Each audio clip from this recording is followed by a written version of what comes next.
Welcome guys, we're going to be playing some Galactic Civilizations 4 again today. Now I will sort of start this off by thanking StarDoc for sponsoring this stream. I did my previous stream as a non-sponsored stream because I did want to sort of just sort of meander around a little bit and just get everything set up, which can take a bit of time. So I wanted to sort of get that out of the way before hitting into this one here. So this is going to be the start of the actual sponsored streams. I've got a couple of streams and I wanted to sort of thinking, look, if I can get the start out of the way and just spend some time talking about the peripheral aspects of the game. That was the first stream from a few days ago. That would then allow me to then just do gameplay streams for the actual sponsored ones, which I think sort of works better from a sponsorship perspective. So, because I think I think most people actually just prefer to see how the game is played, and so we're about 11, 12 turns in, I think, at this stage for the start of this particular stream. Let's just go across into continue and just pick up from where we were before. So the reason for this these streams, from the startup perspective, is the and by the way, there is a link in the description if you're watching this on YouTube. And again, I do want to thank StarDoc for sponsoring this, but it's been, to be honest, I've been meaning to play this anyway for a while, and having the version 3.0 come out, which has got the different sort of clustered groupings. You can sort of see through here, we're in a little cluster of stars. There's another cluster of stars which we haven't even got to on the other side of the galaxy, actually, which is 16 turns in. So we're 16 turns into the actual game itself. So I sort of went through in the last episode, just how to play the basic aspects of the game. So we're sort of really just in the exploration phase at this point in time, just sort of trying to see what's available at the various stars that we actually have in here. So that's sort of where we are. Please ask questions if you've got any as I go through. I'll do my best to actually answer them, and we'll sort of take it there. Hi, 666 Lewis Cypress 666.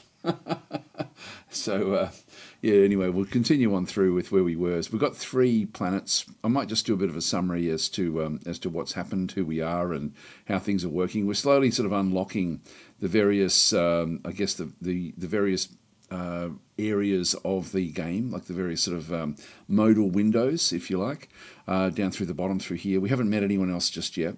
So there's a few things here. For example, this one, Galactic Challenges, requires the cultural influence technology. This one here, the diplomacy, we haven't met anyone yet. And we've also got artifacts. We don't have any artifacts that we've actually got just yet either. We have got the bazaar open, but we've got then the trade routes as well. We don't have any trade routes. So they're the things that are not open. But if we go back and have a bit of a look at what we do actually have open, we've got ourselves the civilization tab, so manage your civilizations, laws and policies. So let's go into this one here. So this one is just literally what we're doing. So we've got my taxation rate is down very, very low. I've had a bit of a hard time with the faction, just really trying to sort of get the approval in a healthy state, and it's still not very healthy. But I do need to just be making sure I'm making some money, really. Like I'm just trying to sort of keep this thumping along. I've got a healthy amount in reserve for when I need to rush build anything. So that's sort of where we are. But I've been able to unlock the civilization policies, which was fairly late in the piece in the last stream. You need to research tech, and so it's always a good idea to have a look and see what tech you need. In this case, this one here, if we do want to get galactic challenges, we're going to need to go and get the cultural influence technology. That would then mean going through into our technology, which we'll do it in one turn. I'll talk a bit more about that in one turn, maybe, just so I can sort of show you how, when we do get that next subspace frequency systems is the next one we're getting. And so often the names won't mean much, but you'll I'll show you essentially how to plan your way through those. Hi, Heart of Mithril and Happy Sailor, saying good morning from California, from sunny California. There we are. I'm assuming it's sunny. It's been very sunny where I am too. We're on the opposite side of the Pacific Ocean, but it's winter here, so it's summer for you guys. So it's anyway, welcome guys. Hope everyone's doing well. Anyway, we'll continue on going through. One of the other things we have is we've got 3 advisors essentially, so we should consider, we've got 4 actually, but it'll choose the ones that are most, like where their advice is the most important. And so we've got, we should consider colonizing Secunda Hyadum, which is back in through here. So this is actually this one here, class 28 planet, which is actually a good one for us to do. So that's something we will be wanting to do. The citizens of Money World are unhappy. This is Money World in here. This is a precursor world.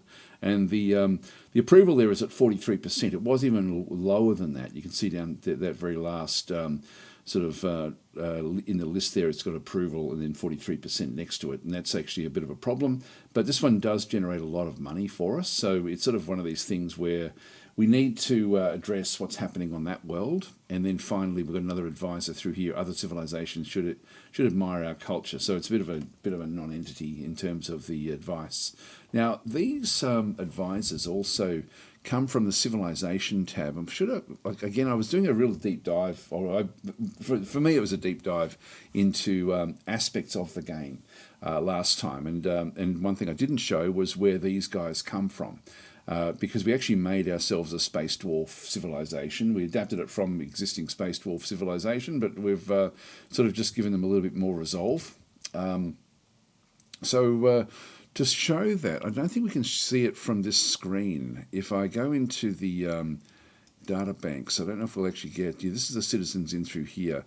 I can't actually see that, but what I will do is I haven't played anything, so I'm just going to go back out to the main menu and just go yes. And if I go back into new game, for example, and there's our space dwarves there that we've got selected, I'm just going to go in and edit this. So if I go and edit the civilization, now we've got a group of dwarves called DasDwarves, so stout and sturdy dwarves. So these were literally just chosen from the existing space dwarves that come from the game, but we did actually just give them a little bit of resolve and diligence is what we sort of added to them with their species traits. So they've got a little bit of extra in through there, just a touch. But these are the different advisors. So you can see through here, depending on what color we have in behind them. If it's this one here, it's going to be a military advisor, which will then pop up. If it's got a bluish one, it's going to be a research advisor. The economic advisor is the one asking us to go and settle those two worlds.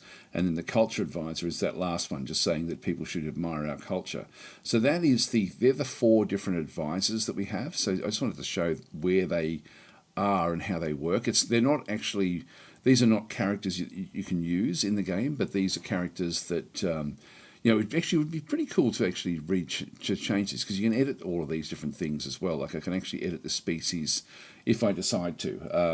If you've got the species DLC, it allows you to then change the civilians.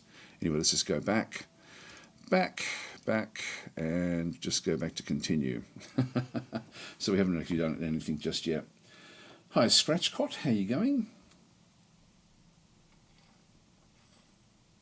So anyway, that's those advisors there. So they come from the citizens that you select. All right. So that's the first tab is really mainly to do with the policies and the overall tax rate that we have for our citizens. We also have a new button which came in with the new version 3, and I'm actually pushing the economic focus at this stage just to try to keep the income thumping along. We're not doing very well from what I can gather at this point in time with the way that we're sort of moving through the game, but that doesn't matter much. Quite often I find that I'm behind everybody else for quite some period of time until we sort of get to the mid game really, and then we sort of tend to accelerate forward. I don't know if it's just that I don't play very well or whatever it might be, but anyway, that's just the way it goes. Okay, then we've got other things as well. So that's the leaders tab. We've got 3 that we can now go and grab.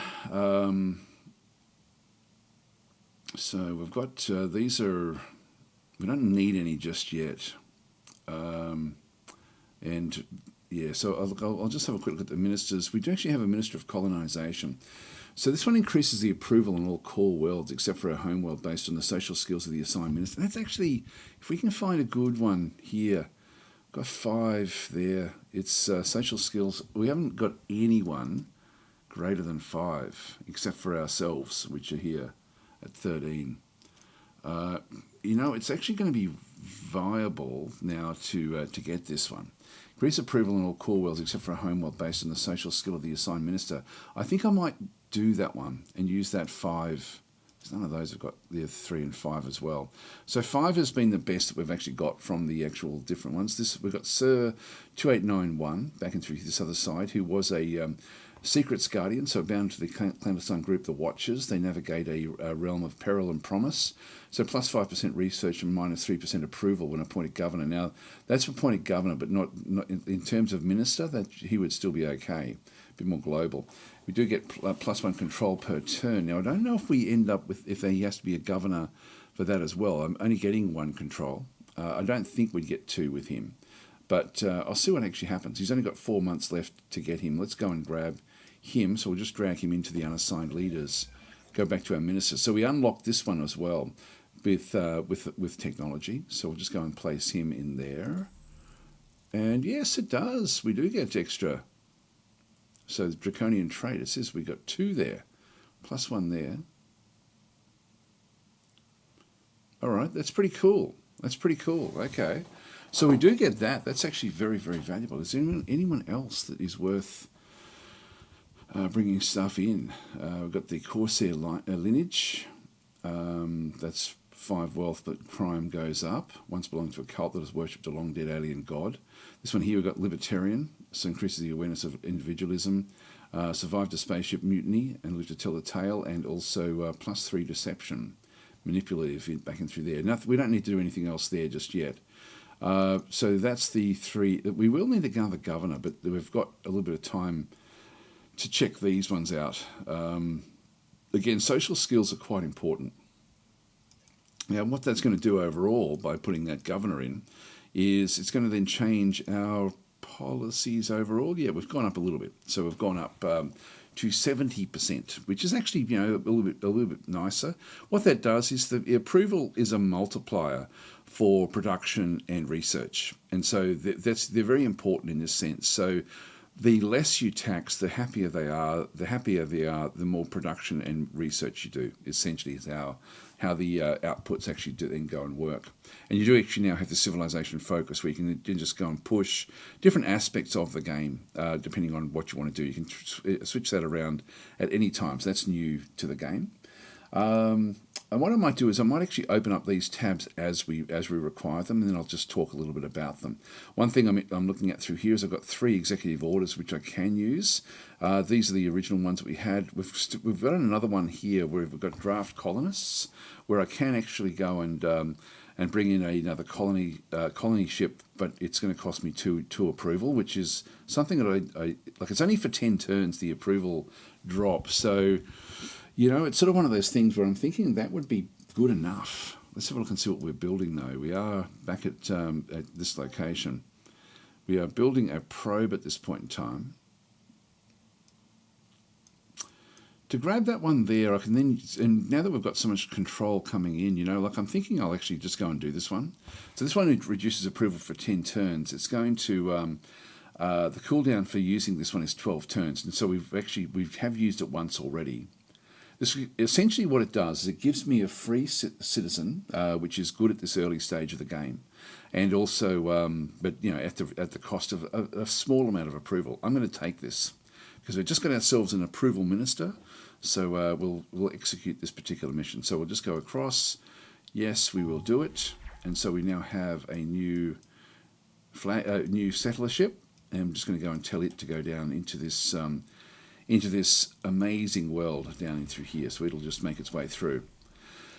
So that's what it will get up to. So Scratchflot is then saying, I couldn't take part in the last stream, so I couldn't say it here, but may I make my suggestion concerning custom civilization? Yes, please do. Please do.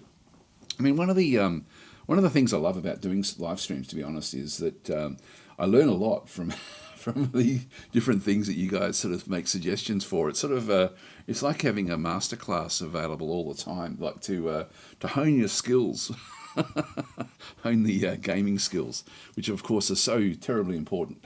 But no, please do. Always appreciate perspectives on things. I won't always take the advice, but I like seeing what people think about stuff, and because I think it's helpful also because everyone's got a different approach to the game. But yes, please make a suggestion, and we'll. I don't mind deviating back out to have a bit of a look at things as well. To sort of it's always any little fine tuning is always very, very welcome. And that's what I love about the comments as well. So if you are watching this later, by all means have a look through the comments, because quite often there'll be things that people are thinking that I should be doing differently or better or whatever it might be, and it's usually quite valuable. Anyway, let's end our turn. There's nothing else we really have to get doing here, so that's now sort of got that one under control by using one of our executive orders. We're down to 32 control points. I don't have any other real executive orders in here that I need to be mindful of.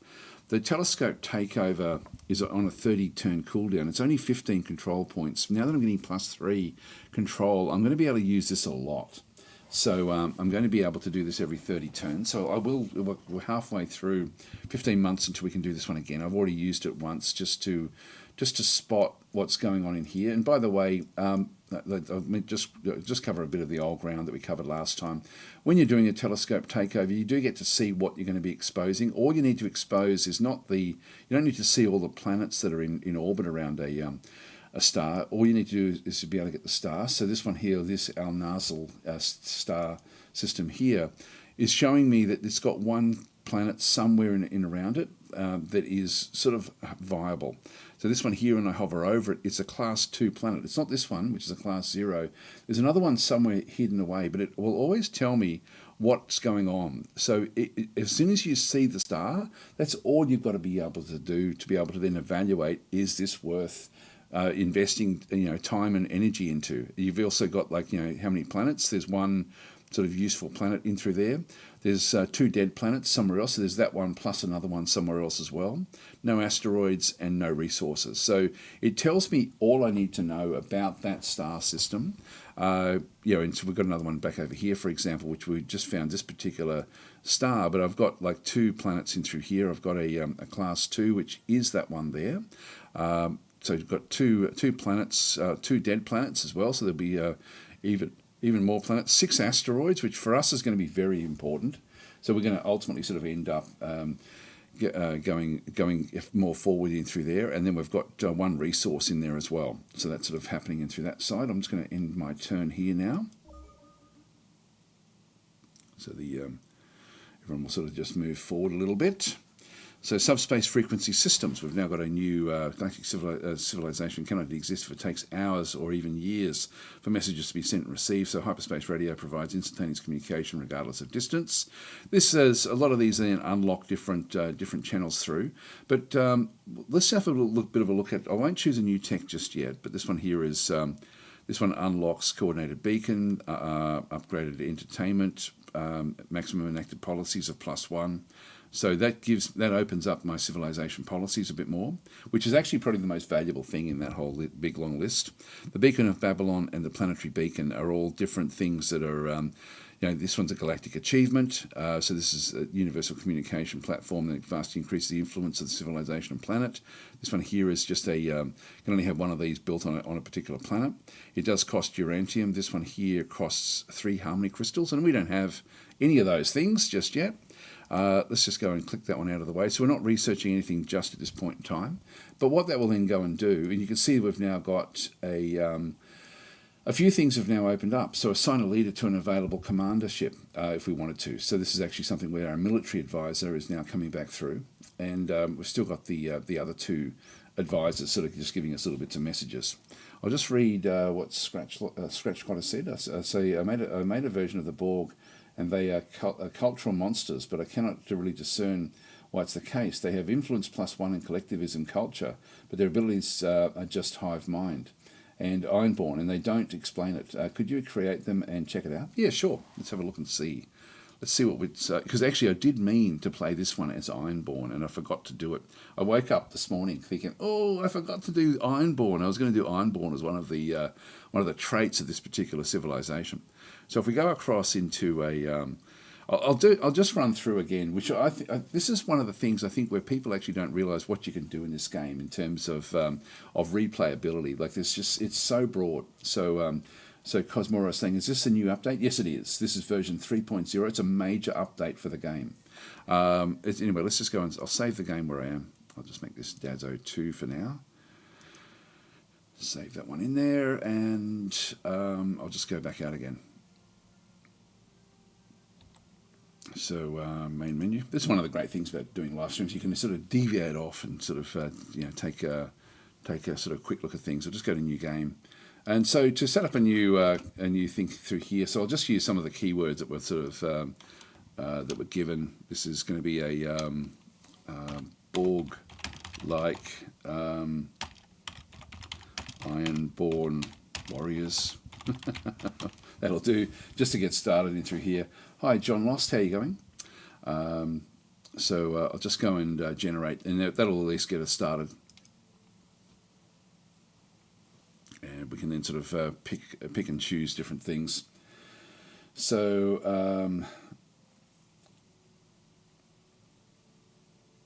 all right, so we've got influence. Okay, so yeah, so you've made a version of the Borg. I'll just go and click on OK, that one through there. Just go yes. I'm not sure which ones you've actually. Yeah, I won't spend too much time deviated away from what we're doing.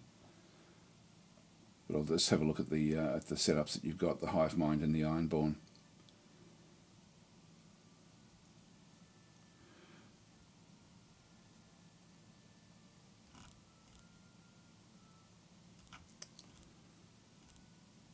Try to find something that's going to be a little bit Borgish. That one there. I'll just use that one as an example. Okay, so you've selected traits for your selected civil with growth, and that's good that they're giving warnings about this. Actually, without knowing exactly what you've done, may be a bit hard. So if we just go yes, so this is cyborgs in through here. So depending on what you choose down in this other, so it's chosen cyborgs, but it has actually chosen some other aspects of it. So it's an artificial, when you choose a civilization, as a species, it then chooses, and this is a citizens, essentially, when you choose these, it then will make that adapt to this. Now, I'm not sure exactly which one you, if you've gone artificial, then cyborgs would sort of be right. But if you, unless we go to choose species,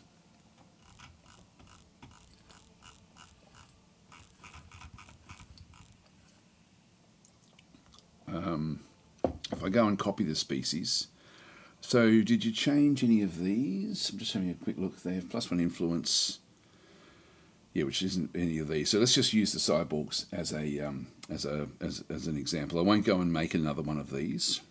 So we'll just go and go back. So there are Borg-like Ironborn warriors. Artificial cultural focus was, what did you choose there? Collectivism. Okay, well, it chose that one for us anyway. The personality, that's just if the AI does play it. The Iron Ascendancy is what this one's called. So Lord Ferrin Vex, okay, that's going to be okay. I don't mind the logo as well. Abilities back in through this other side. So you then chose, I'm trying to sort of see what this one is. They have influence +1. So we'll go that way. They had, yeah, and so the abilities are just, well, they've got Ironborn there, and if I just make it Hive Mind over this side. So this is actually where the game really does shine, is just a combination of all these different things. So ships in your territory gain additional hit points per colony controlled. So that's going to then multiply everything else through there, and then Ironborn.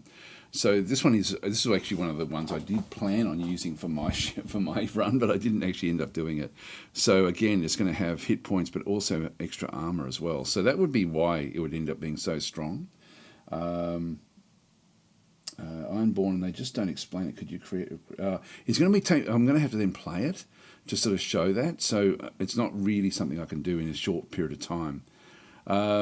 Yeah, sorry, I'm not going to be able to really sort of deviate back in with that. And so I'm going to have to sort of keep it where that is, I think.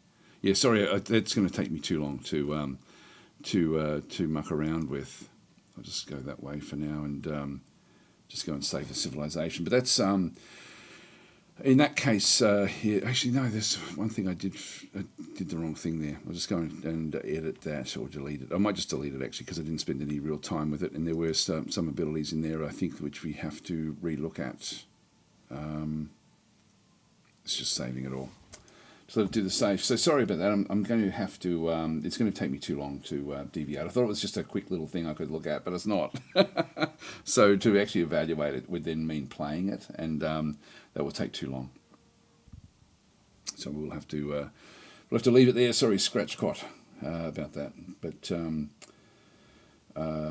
I used a custom artificial species. Yeah, no, it would take. Sorry, I thought it was just a quick little. I thought it was a tip actually that you're going to give us about how things are working. But that does look like it'd be very, very strong in combat. The actual because we'll be going into it how combat does work in the game and how things do sort of get into it. So I think you have to sort of abstract whatever we get into, but it's unfortunately that would be extremely survivable ships that you'd end up with in that sort of situation with those two there. So it's just building all the AI type stuff for that particular run. But no, I don't want to spend too much time away from the game that we're playing. But but the ability to be able to build species, fairly quickly in the game, and also, to build civilizations, is very, very cool. So, but there was an error there with that one that I didn't fix up. So actually, we'll just quickly go back in and just fix up that. I'll just go into edit, abilities. So what did we end up having? We've got influential, clever, likable, no. Deceptive, highly deceptive. You don't need to be on a terrestrial world for these guys.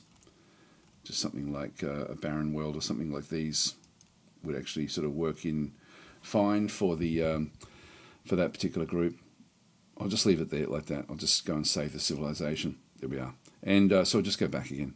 So yeah, apologies. I can't really spend too much time away from what I'm doing. Otherwise, it'll take me too long. So anyway, that's yes, I won't be able to deviate off. So sorry, I can't spend the time. We don't have the time for too much. Anyway, let's continue on. So we're into the next turn now. You can see there that now our money situation is sort of starting to sort of level itself out a little bit. The monthly income is still 2.2, which is actually still okay. So the next thing I wanted to talk about was really the research, and sort of like when we do, if let's just say that we wanted to unlock some of these.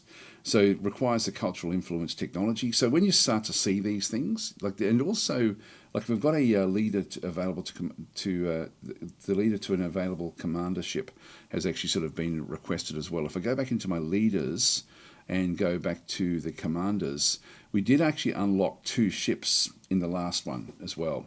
So the last technology, I think, would have been the ones that would have unlocked these 2 ships. We'll have a look at that in just a minute. But if I just go and click on done, then go back into research again, the ones that we had, and before I go and select one in through this other side, if I just go into the tech navigator, and I'm pretty sure it was it engineering? No, it was not engineering. I do want to get to this one over through here, by the way. So this is something that I'm waiting for asteroid mining to come up in the list, because we need that one. It's 6 turns. I'm almost tempted to just go and grab it, but we'll come back to that one. Science is not going to be it. Space expansion plans. That's not the one that we just got. I forget which one what we ended up with. Space tactics, we haven't got just yet. Governance, must be this one here. Yeah, this one here is the one that we just sort of picked up. So maybe we had the others already selected, because it doesn't look like it's unlocking the various, this is like different upgrades to different things, increase the level of our entertainment districts. Yeah, so this is different again. This is not where we unlock those particular ships.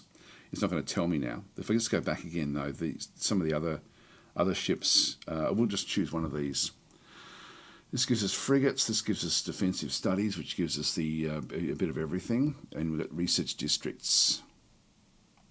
It does unlock the technological capital. Now this is, I sort of need to do this, but I also need to be getting some of these now sort of coming through, or we just go to asteroid mining. I can get that in 3 for research districts, and just hope that asteroid mining ends up over this other side.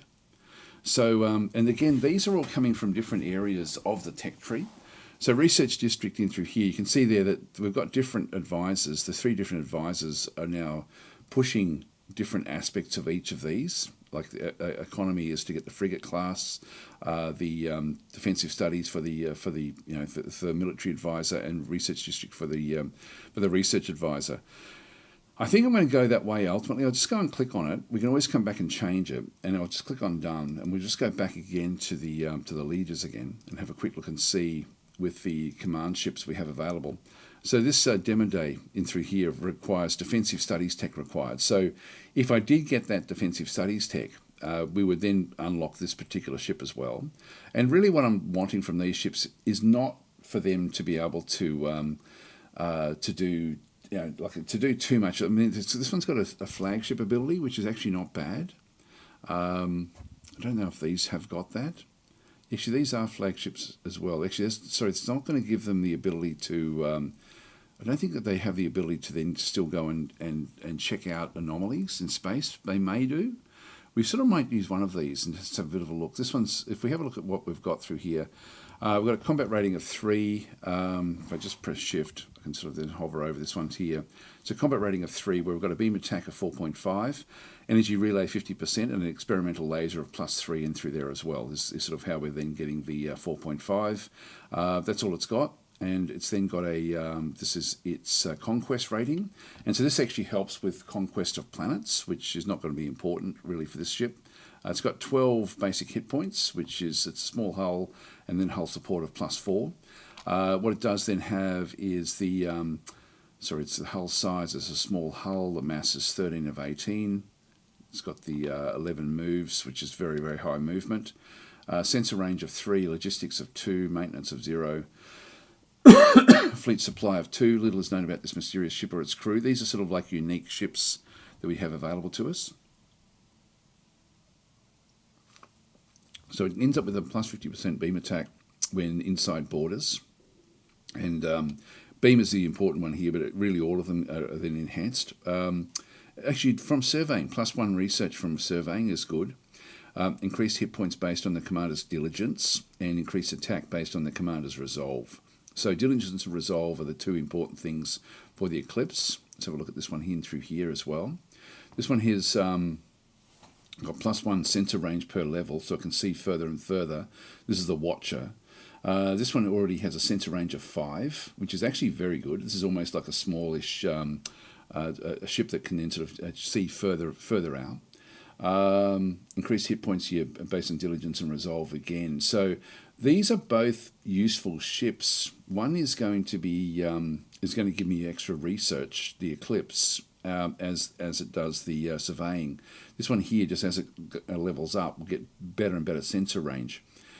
I don't know which one of these I really need at this point in time, but either one of them is great. Let's just have a quick look back at the recruitment. We've only got the 2. So I've got diligence there. I've got a 7.5, which is the 5 is average, and so that's sort of like fairly basic. We've got 8 there.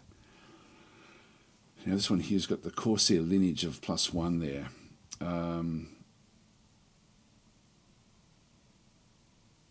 All right, and then we've got ancient cultists. Okay, that's okay. And then we've just got the 5 diligence. So resolve is going to be the attack. That's going to be the defense. So this one here is we've got the defense will be higher with this particular one. I could use this guy in charge of the. I might just grab both of these at this point in time. This one's not very loyal, unfortunately, but it still will be okay for one of these ships. If we have a quick look at at the 2 command ships, the Watcher. The attack value of 4 is actually, it's got a higher attack value on this one here. So it's got an experimental cannon and it's got point defense. Actually, that's a bit more survivable. So if we sort of look at more at the hit points here, so based on diligence, let's just go back to those 2 recruits and just get both of them at this stage. So I'll throw them in. That's going to cost me a fair bit of money. And then we'll just go back to the commanders, because that way we can just see which ones we want. So the higher resolve, the higher resolve is the attack value, and the hit points is based on diligence. So I'm going to put Jan Arani back into the Watcher. So that then becomes a ship that's now available to us. And I will put K Car into the Eclipse. So they're now both got these other special ships that then appear. So this is why I'm sort of wanting to keep the monthly income as high as I can. Let's go and click on Done. So they're going to be back at our homeworld, just off to the side. So we've got 2 ships in through here now. And so I can do different things with these ships. Like these are both flagships, which means that they can go off and study anomalies. And initially that's all I really want them to do. So the Eclipse is definitely want that one to just go off and auto survey. But ultimately these ships can then become part of bigger fleets and actually sort of add their abilities to the fleets as well. And so they'll just start to survey. This one as well, I can send this one off to survey. But this one here, the Watcher, sorry, that's a Prospector. Is that the same one? First Prospector.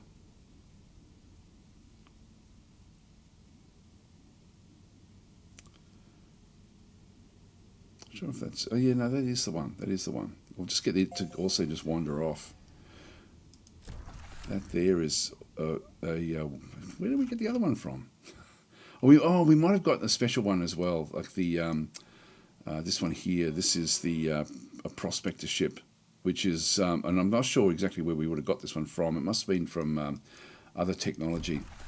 And this is the Watcher here, which will send off. And what I'd like to do with the Watcher is it doesn't have very far it can go at this point in time. So it doesn't have a big range, but we'll just get it to also just to sort of move off and just start to sort of take whatever it can from the anomalies. So we're sort of playing as sort of like greedy space dwarves, which sort of makes picking up the loot around the place a bit more sort of viable. But this one here is going to have a long range for it to be able to then sort of push back the fog of war. So just allow those things to sort of then happen. We do actually have an event which is now kicked in as well. So deep space orbital telescopes have intercepted a faint signal emanating from the void. The message, though fragmented, seems to be a plea or inquiry. Is anyone there? The only clue we can get from it is that it matches a radio signature of a species once called the Sline.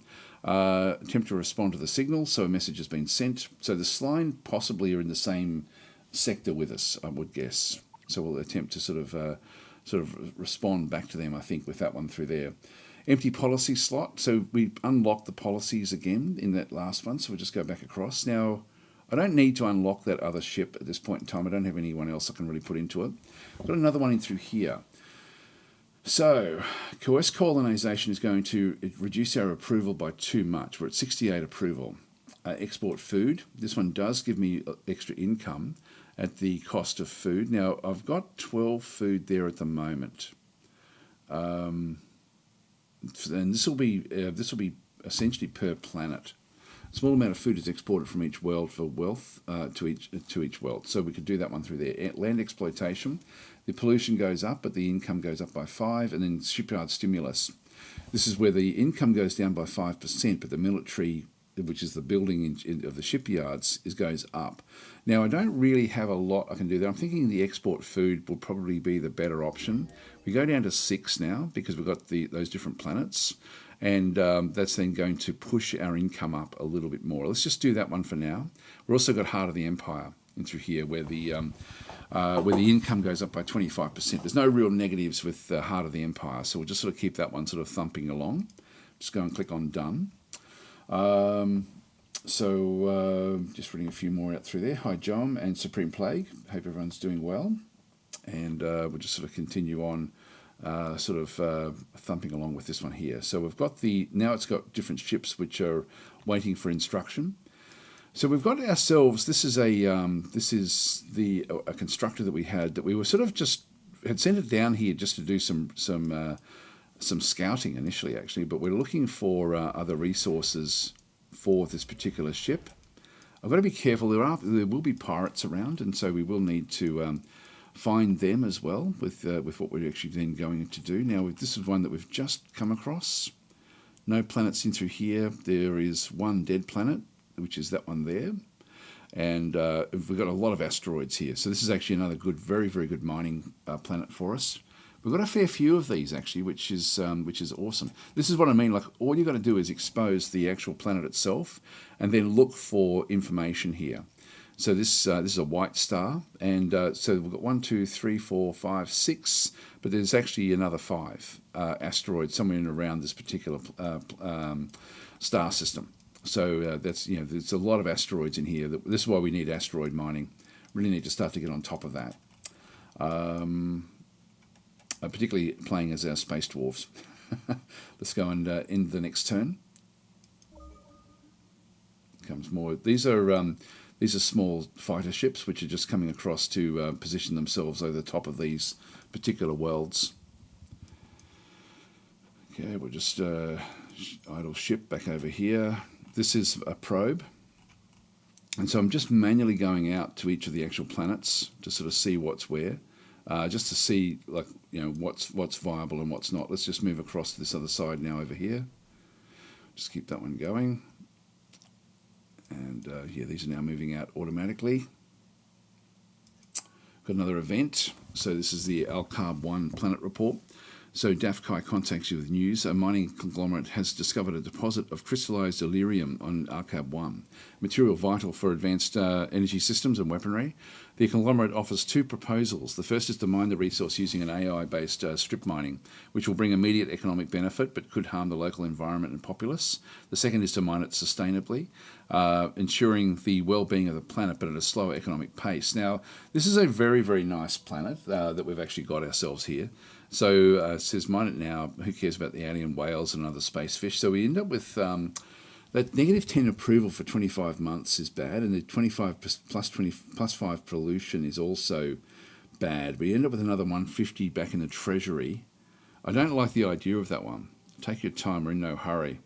So in this case, you could use slower but gentler techniques to extract the resource. We get +3 wealth for 100 months. That's the one. That is definitely the one, because Alcarb-1 back in through here is a colony where we've got, like, the approval is high. So the approval we could have sort of taken it with is not too bad. Pollution is at 10% already.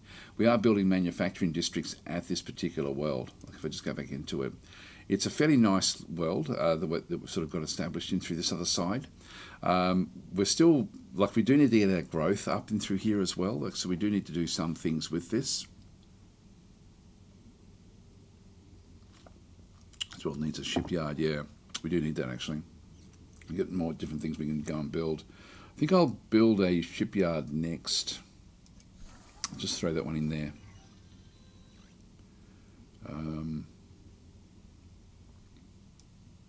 Yeah, it's going to take 14 turns for that, and that's okay.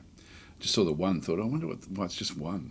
But we will try to get this, just so we can get more ships. Just go and click on done there, and I'll just go to the other planet as well. This one is Money World. This is where we make a lot of income, but everyone's pretty unhappy here. We did actually pick up a couple more of the GALACTIC citizens, so we're at maximum citizens in through here. We're trying to build this agricultural district. I will build a shipyard there as well when I can. But this is, we've got a fair few more things we can actually go and build now at these different locations. Planetary generator, yeah, which we don't really need at this stage. It's more just trying to open up the growth is going to be the important thing with this particular world. I don't think there's any of these we've still got. We've got a recruiting station which we don't need at this world, and then we're sort of moving off down in this other side and through here. So we're just going to keep these things coming. One thing I like about the game is that really every game you play, even with the same faction, is going to feel quite unique just because of the of what you discover.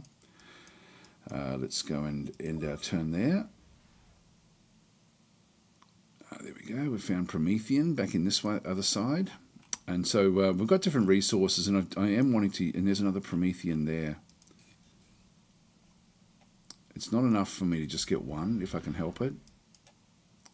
So I've just got one that sort of is really sort of showing up. I'll just move across to this one that's sort of in the middle of nowhere. There may be something else close to it. I've got a couple more constructors which I can make use of. I do want to get Gerantium as well. I just haven't really sort of explored enough, around space at this point in time. So I need these probes and things. We're trying to build a probe at the moment. So we've got a probe coming in 3 turns from that location there. Just get that up so I can sort of hear it at a good rate.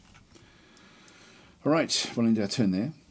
So Balascossi saying, man, I haven't played Gal Civ in forever. I used to love these games. Yeah, the game is just improving and improving all the time. And with the new update that just came out, it's really improved it a lot as well, just in terms of the game setup.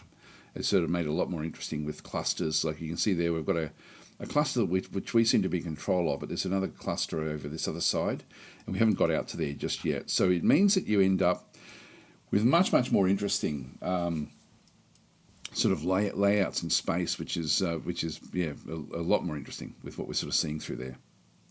Let's just end our turn. Various ships will then make their way across. Now, we don't even show in through here. This is Cosmic Pioneers, civilizations with the most colonized worlds. We don't, so we've got 3, and that's we're not even in the top 5. Otherwise, we'd show up. So this is not good. So that's we'll just close that one off. Research districts are now completed. We can now get the technological capital if we can find a good location for it. The next thing we have is research, so we need to go and get the new research. Please give me asteroid mining. No, it's still not.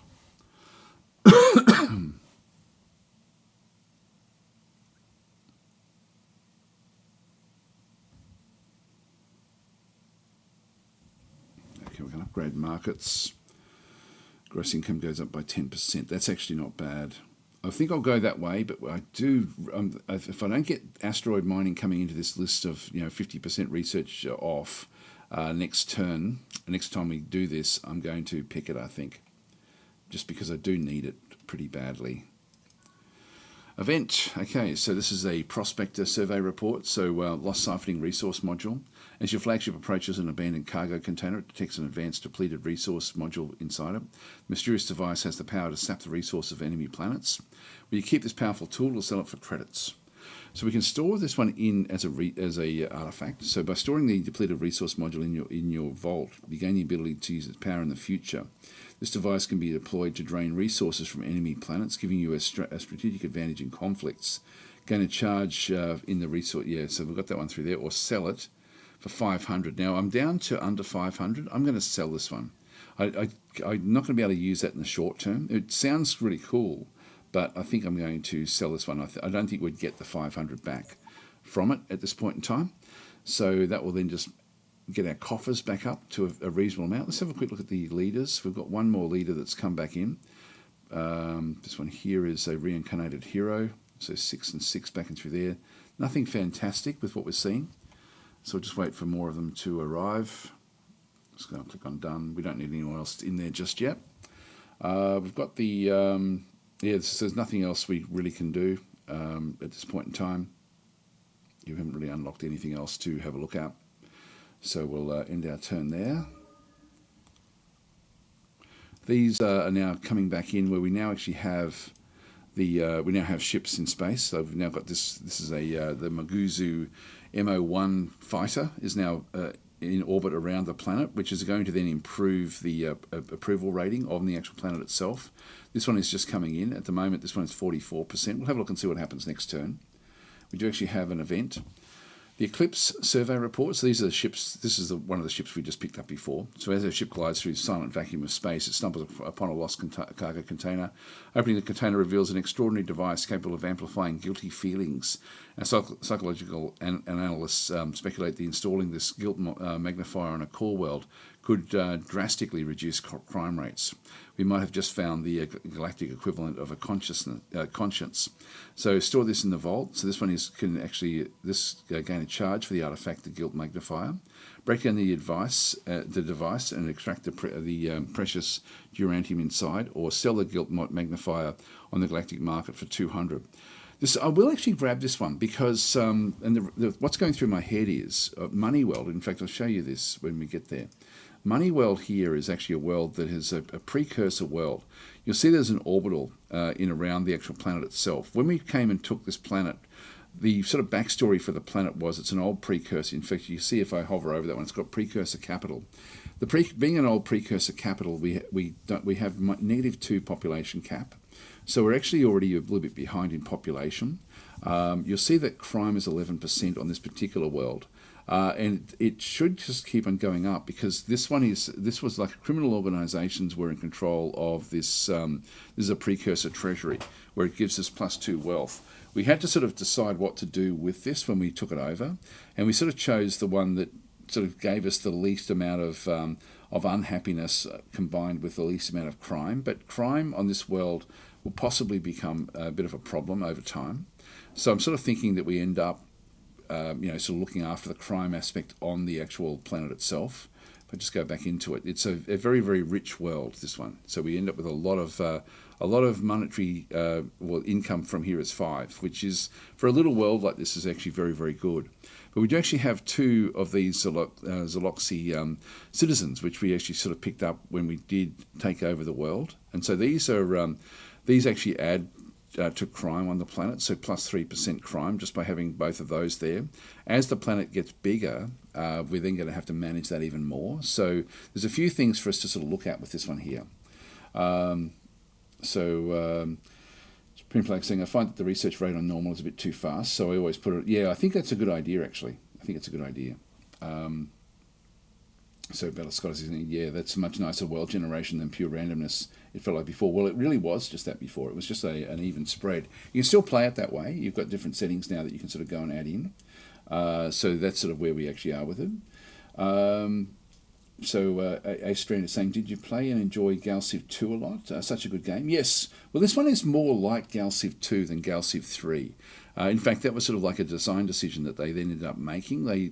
After they'd built GalCiv 4, they thought it was a bit boring. This is the actual devs themselves, and so and there was a whole lot of Brad Wardell, like the CEO of Stardock, sort of stepped in at that point and said, okay, look, let's make it sort of more like GalCiv 2 than GalCiv 3. So they actually went back to GalCiv 2 and took the lessons from that game and actually sort of then made into what I think is an incredibly good Space 4X game now. So it just gets better and better. Anyway, that one there is going to be something that I'm thinking I will keep back out, and so I'm thinking we keep this one for later deployment, this Guilt Magnifier for this planet once it starts to grow much, much bigger. So that then goes into our artifact vault. So we'll get this one in through here. This is it through here. Makes people feel more guilty about doing the wrong thing, -5% crime. And so this one, actually I might as well activate it. We'll just use it. So this is actually now an artifact. So we'll go and click on it, and this will put it on this particular planet. I think this will be the one to do it with. So that's just going to help just take the crime away. So now crime is down to 6%. So it just helps us a little bit there. So yeah, that's just an event. Other ships are still sort of making their way through. There's the settler ship still coming down to this particular world. 2 more months before we get the economic development back this other side. We'll start to have a look at some of the planets when we'll get a few more messages soon as things are built. And ultimately, we'll make this into a core world, but we'll probably just start it off as a colony initially. Although we do have the money to be able to invest in things. Ship idling. So this is a constructor. I've just placed this one out here just to sort of have a bit of a look. So we do actually have 1 Durantium. I'm looking for more Durantium, but just 1 on its own is not really good enough for me. Let's have a look. We've seen all of these. This one's got no resources. No resources. I'm looking at that last tab there. No resources there. Nothing there. 1 resource. It's not enough. No resources there. None there. 2 there. So there will be 2 Promethean in around this one. So I've got 1 ship that can go to that one there. Now we've got, I need to have, if I go and click on one of these things, you see 1, 2, 3, 4, essentially 5, 1, 2, 3, 4, 5. I can get 5 if I sort of get like a funny little dog leg with what this one does, but there's no way I can get the Durantium from here. So 1, 2, 3, 4, 5. 1, 2, 3, 4, 5. I'm not going to be able to get to the Durantium and the 2 Promethean that are here. This one here, we've only got the 1. No, we've got 1 there. That's the Illyrium, and I do actually have an Illyrium mine there as well. This one here has got the two, so we're picking up the two Illyrium resources are being mined by this star base, and we don't know what's happening back over here. So I think I might actually leave this other one that was coming back this way. I do have more Durantium somewhere else that I found, and I forget where that one was. There's one over here. Actually, this one here. How many have we got? Only one. Yeah, it's only the one Durantium is sort of what we end up having there, which is not enough. So what I'll do is I will move this this constructor out into this direction and pick up both Prometheans there. And I'll move this constructor back the other way just to see if there's anything else out this way. But I would like a Durantium mine if I can find one.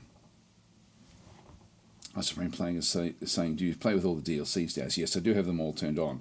I was tempted to turn some of them off just so you can see the difference, because like the base game is very, very good, but with the DLCs it certainly does add a lot. The one DLC that I really like is the Warlords DLC.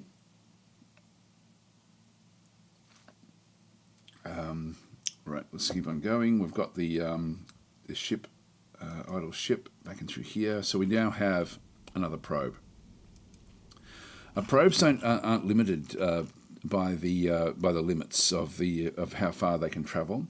Let's go and see what we've got over this other side. Now we're going to have we're at 22. Still got about another 8 or 9 turns before we end up getting the needing to sort of see the before we use a telescope takeover. This is ideal for a telescope takeover. So I'll start by heading over this way. I'll just go and start to sort of have a look and see what we can find. Again, through the middle of space as well, like through no man's land, and we'll just see what we can find. Another event. This is a prospector survey report. Small scavenger vessel is already picking through this debris field. The captain claims he hasn't found anything here, but offers us a tribute if he let him go on his way.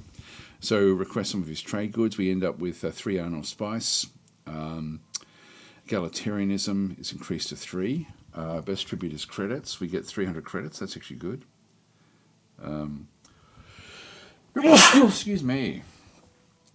So then we've got this one here. Pacifism is increased to 4. Collectivism is increased to 1. Now, these allow us to start to use not policies. We can sort of use the cultural progression in the game to sort of start to move our way forward. And I'm thinking we need the credits. So I'm going to go and grab the credits. So we'll get that one done. And credits is something like at Money World. Let's just see what Money World would take now to buy this.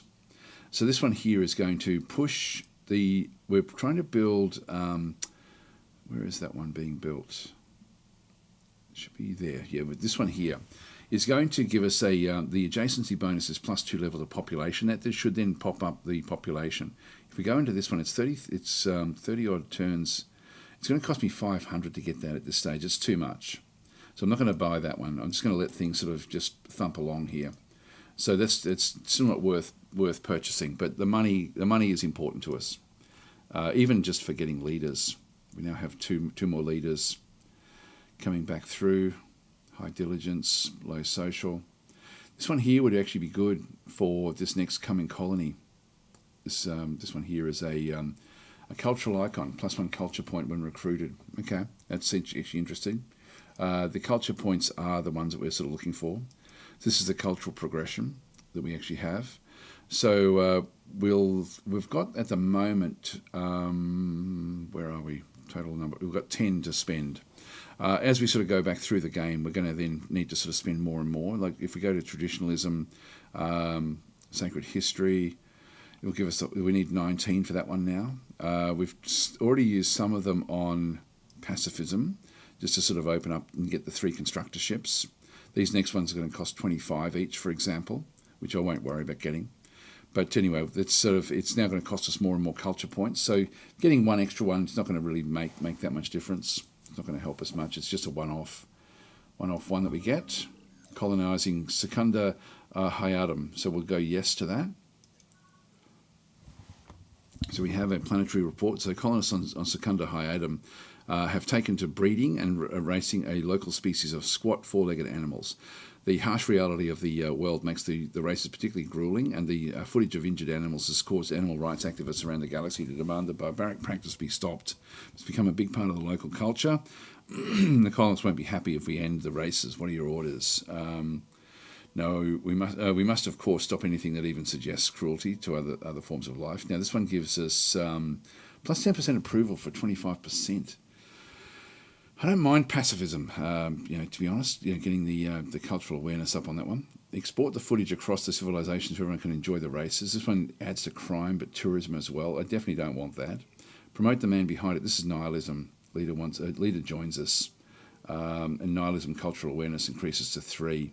So promote the man behind us. Exploit the weak is the foundation of our empire. I sort of don't mind that one. We are playing as sort of space dwarves. Nihilism doesn't really matter to us. It's not as if we're becoming more nihilistic with what we do. It just means we can open up more nihilistic tendencies later on if we wanted to. But getting the free leader versus the 10% approval. That's I think the leader is going to be the ideal. Let's go this way. So that gives me another leader that I can now sort of start to make use of. This is a depressed former assassin, tormented by their guilt. Very, very high diligence. We don't have any more command ships, do we? No, not yet. This is the Demiday, which is a frigate. This one here increases hit points based on the commander's diligence. Here increases attack. +1 moves per level. So as it levels up, it's going to become faster and faster. Okay, this is not bad with the diligence there. And very, very happy. Social is not fantastic, but I could now make use of this one. I've got another one that's now coming as well. Jit at Ispisco, former engineer, easily distracted by minute details. So one skilled engineer. Yeah, getting lost in details and through here. We've got 6 diligence there. Yeah, I'll have to think about what we do. Hi Boland, how are you going? Saying, do we still have that -10 approval leader on Money World? Governors. So this is Money World here. We've got yes, we do. Heretical. So this is what's impacting the... Actually, I wonder if we don't move him off.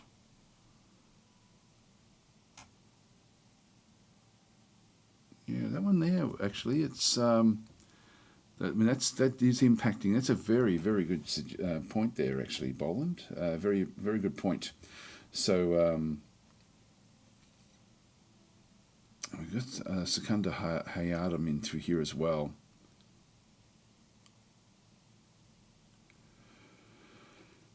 Okay, I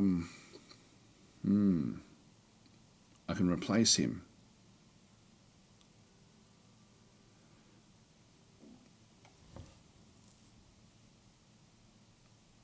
And put this one in here, who is really quite behind us.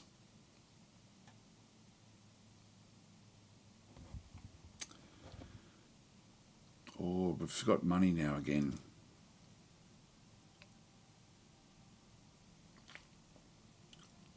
This one here is actually a good one as well. Just because of the higher social. Got higher social than this one over this other side. I might throw that one in as well. Just go back to the governors. Because we've got Secunda Hayadam, and I'm thinking I will actually make this into a core world as well. Actually, I'll talk about how worlds work. But let's just go across. I don't think I can just drag... Actually, I'll drag that one across straight into... this is Marvi. Yeah, we can't do it. We have to fire them. And so so Money World is now sort of open, and we'll move Marvi into this other side. So Marvi will then look after Money World. And so that will then change the approval of Money World. And this one needs these Rast Otto to do other things ultimately. Again, not going to be great as a governor. And that's going to be the thing we'll have to sort of keep in mind with him. So we could actually use this former assassin to sort of be the governor of Secunda Hayadam. If I just go and click on done, like with what we have through here. So we've just picked up this particular world. And so Secunda Hayadam back through here, class 28, amazing. So this is viable. as a core world. At the moment, you can see there at the top, it's just showing it's just a colony. And the colonies then make use of their abilities like mineral input, the, where are we? The research or technology. We've then got wealth. We've got food, and we also then have this one as well, the cultural input. Now, food is down to 5. We do have to be careful of food, but we'll sort of be getting more food over time. I don't really need to worry about it too much. If it starts to become a problem, I can then change that cultural area that we actually had there before. The changing the which one, not that one through there. This one here. I could change the export food to something else. But research grants there. Research goes up. I'll leave that one off for now. But there's a few things there that we could sort of chop and change if we needed to. Now with this one here, what happens is that ability then gets shuffled across to the closest core world, and so this one here you'll see as a core world. This one here, the approval is now 64% by getting rid of that governor, and so that does make this a more viable world. The agricultural district still 16 turns before that is then it's going to be built, because the approval will then make the production on this world much more viable as well. That's a great suggestion. Thanks, Boland, for that one. Notice when watching last stream VOD yesterday. Yeah, thank you. It's I would have completely forgotten about that. So that was actually, that was really sort of slowing us right down. We were a couple of turns ago. It was going to take us 30 odd turns to get the agricultural district. That will then we'll get that one now a lot faster. So we'll just keep on sort of thumping that one through. But that's actually where this one is now moving off and supporting this particular world. If I go back to the Secunda Hyadum, I'm thinking I do want this one as a core world as well. So I want to get not as many core worlds as I can. I've only got one slot around this particular area, so not that I can do anything with it just yet, because it's not actually a core world. But if I go back to my leaders, I can then go and throw in this guy here, for example, to become the governor of Secunda Hyadum.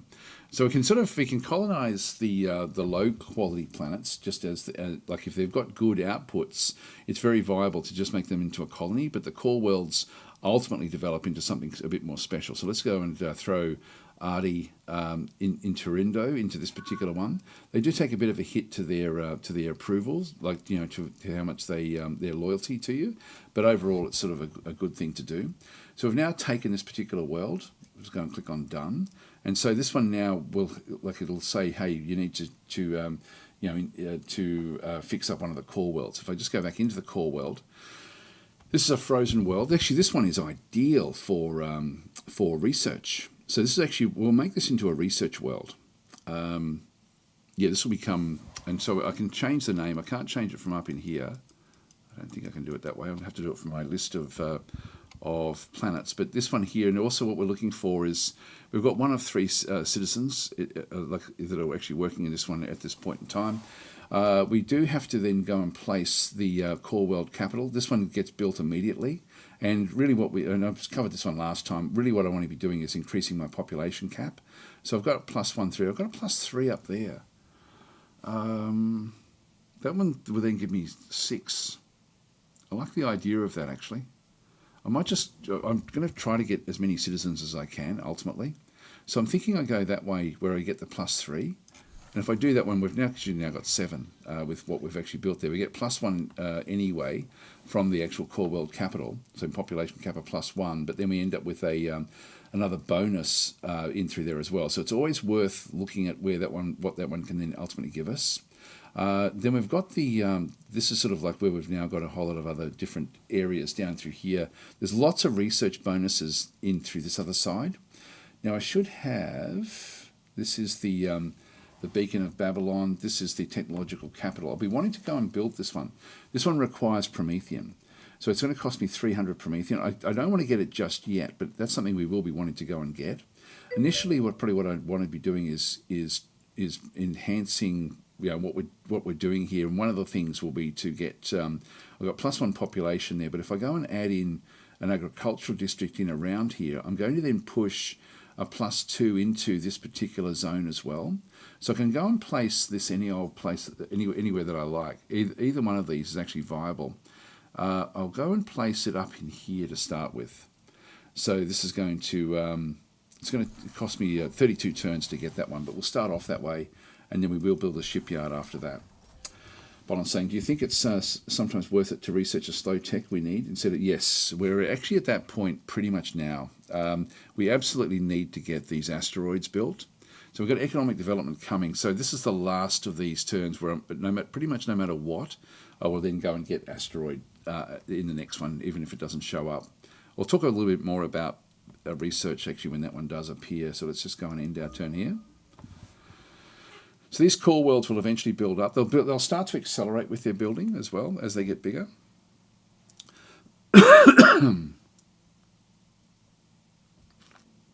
so we've got upgrade markets. For financial districts, we've got the gross income of 10% and economic development in through there as well. So yeah, that's all fine. We'll just go and I'll come back and choose the new tech. Actually, might as well do that now. So let's go and grab the new technology. And we did get asteroid mining this time. So I was going to pick up asteroid mining no matter what. I just was hoping that we end up with the 50% research bonus first. So that is definitely the one that we want. So without even looking at it, I'll grab that one. Then we'll have a look once we start to have like we need something else. But this one is, we definitely need this one here. So we're going to be doing a lot of asteroid mining, that will then really enhance what we do. So we'll just go and click on done. And that sort of is then also more in keeping with us being sort of space dwarves. So we'll go and have a look at an event. This is Cragstone Prime, this is our home planet. So as our colonial territories flourish under the distant light of foreign suns, a consequence of cultural uniqueness and self-reliance fuels their desire for greater autonomy. Emanating from the far reaches of space, their voice reaches the halls of power on the homeworld, fervently imploring for the right to govern their own destinies. Should we accede to their demands, integrating their unique perspectives into the broader legislative structure, or staunchly uphold the centralised power of our homeworld? Now, we're traditionalists. That's sort of the way we're playing the game from a role-play perspective. So recognise a colony's growth and maturity by granting them greater autonomy. So this one here, we end up with plus 13% supply attrition to all the worlds for 24 months, but plus 5 wealth to all worlds. That's actually something that we would probably do thematically, but we'll just see how we go. The supply attrition is not important to us yet, but it will be when we start building asteroids. Offer a compromise through deeper integration. So integration promises inclusivity and unity, although it demands significant bureaucratic reorganisation. So this one is just going to cost me money, which I don't want, and refuse the demands. So denying autonomy safeguards centralised authority and simplifies governance, but risks inciting. So that's going to cause problems in our far-reaching colonies. So we don't want to do that one. I think it's this top one. That one there sort of works until we really get. And we've got 24 months that we need to worry about the supply attrition. So we'll get plus 13% supply attrition, but we do get plus 5 wealth to all worlds. So I'm going to go that way. That just gives me a nice little boost to my income. Once we actually get these things going, that will then that attrition will then apply in that sense. And we don't actually have any secondary world that we've actually gone and taken just yet. So we do actually, and these are not great worlds. Just looking at the bonuses we have, we'll have a look at those in just a minute. Now, Secunda Hyadum 2 is going to need to be looked at again. So if I just go back across into here, this one is going to be my tech world. So I'm just going to go across. Can I rename it from here? I thought I could do it from here. Oh, it might be back out on this one here. There we are. Call it Tech World. Done. All right. So we just we know that will then become specialized. This will be specialized finance. This will be specialized technology. Eventually, like not initially, but just eventually, that will be sort of where we end up sort of sending things. Just put it back to the advisors again. Now, tab to events the next turn. All right, we're now seeing in here. We've got 2 resources. Okay, this is actually fine. And it looks like we've got 2 more. We've got thulium. Actually, we've already had... Is that thulium? Yeah, we've got thulium already. And what else do we have? We do actually have 2 worlds. We have a Class 17, so Rascol, which actually has got good research again as well. And a little bit, you can see there, 2 wealth. So pollution is very high. This is a bombarded planet, so the pollution is extremely high. It's got hypersilicates as well, mostly destroyed, but they can still make good colonies to send resources back to the nearest core world. So yeah, that's actually going to be helpful. And then we've also got like another world there with pretty good skills. So these would be viable. This one could even become a core world, but I'm not sure just yet. So that is Raxol 1. We have 1 dead planet in there as well, and then 2 resources. So we could make use of that, and then we could sort of sell off the thulium if required.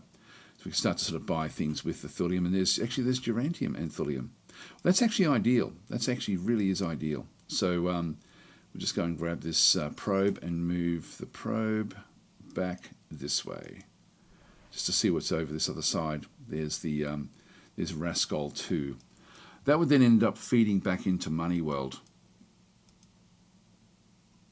with the 2 wealth.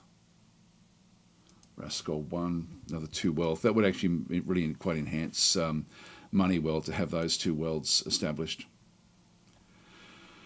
Asteroid mining 1 month remaining. Okay, so how are we going with the executive orders? So we're still waiting 6 more months for that one, 3 more months to get another colonist. Okay, well, we'll start to sort of just get more and more of these little worlds established. We have to be a little bit careful because eventually, we have to defend all of this stuff, and depending on who we find in the other part of where we are, could become quite a bit more dangerous. This constructor, now we do actually have, you can see that there must be another Promethean in there. So I've still got only 3 more moves here. 1. Yeah, there's nothing else here. I mean, I might as well just go, well, no matter what it is, it's still going to be viable. So let's just go across and construct the starbase. I've only got 2 modules here. It's become a mining starbase. So we've now got Promethean. And I'm assuming it's going to be a second Promethean. Oh no, it's just thulium. Alright, so we'll get mining drains there. We're going to have a lot of thulium. So we get 1 Promethean there. We're just going to click on done. So we haven't seen that, but we are mining thulium from that location. We've got 1 more module left. We will need to address that. And we do have, at least we can get uranium there as well, which will be good. We'll just see what this one actually does give us. Asteroid mining, so anyone with a spaceship and bad mining skills, yeah, there we go. So we've now got the mining laser. We should actually get a few mining ships right from the start as well. Just choose new technology. All right, so I don't know what I want. Now, gigamass theory is going to allow us to start to mine. But 25 turns is way too long. So I don't want to do that one. This one comes from a DLC. I'm just going to grab myself a drink of water, be right back.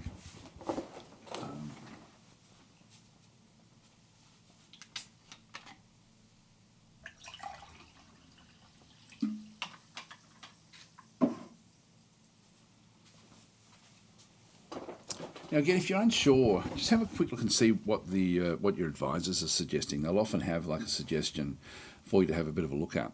So Space War Tactics, our research advisor is advising that we get this one. And we do need this just so we can get some protection around the... we'll have to start to sort of build up a bit of a military. And we haven't really been able to do that at all at this point in time. Gravimetric manipulation increases movement speed by 1. That's actually fairly useful as well. And then gigamass theory back and through here. But this is actually our culture advisor is advising this one. But 25 turns, we haven't even played, we've only just been playing 26 turns in the whole game. So that's way too long. These are all the other available candidates back over through here. But quite often it's a good idea to just get a feel for what you need to be getting and have a bit of a plan. So if we go to the Tech Navigator, we've got 6 different fields. Now this will change depending on what sort of faction you're playing. So The one of the great things about this game is the tech tree can be wildly different depending on the choices you make for your civilization. And we went sort of with one that doesn't change much at all. In fact, I haven't really shown that. I'll just go back out. I've just gone done for now, but we'll come back and we'll probably end up leaving that one. But I'll come back and talk about this one.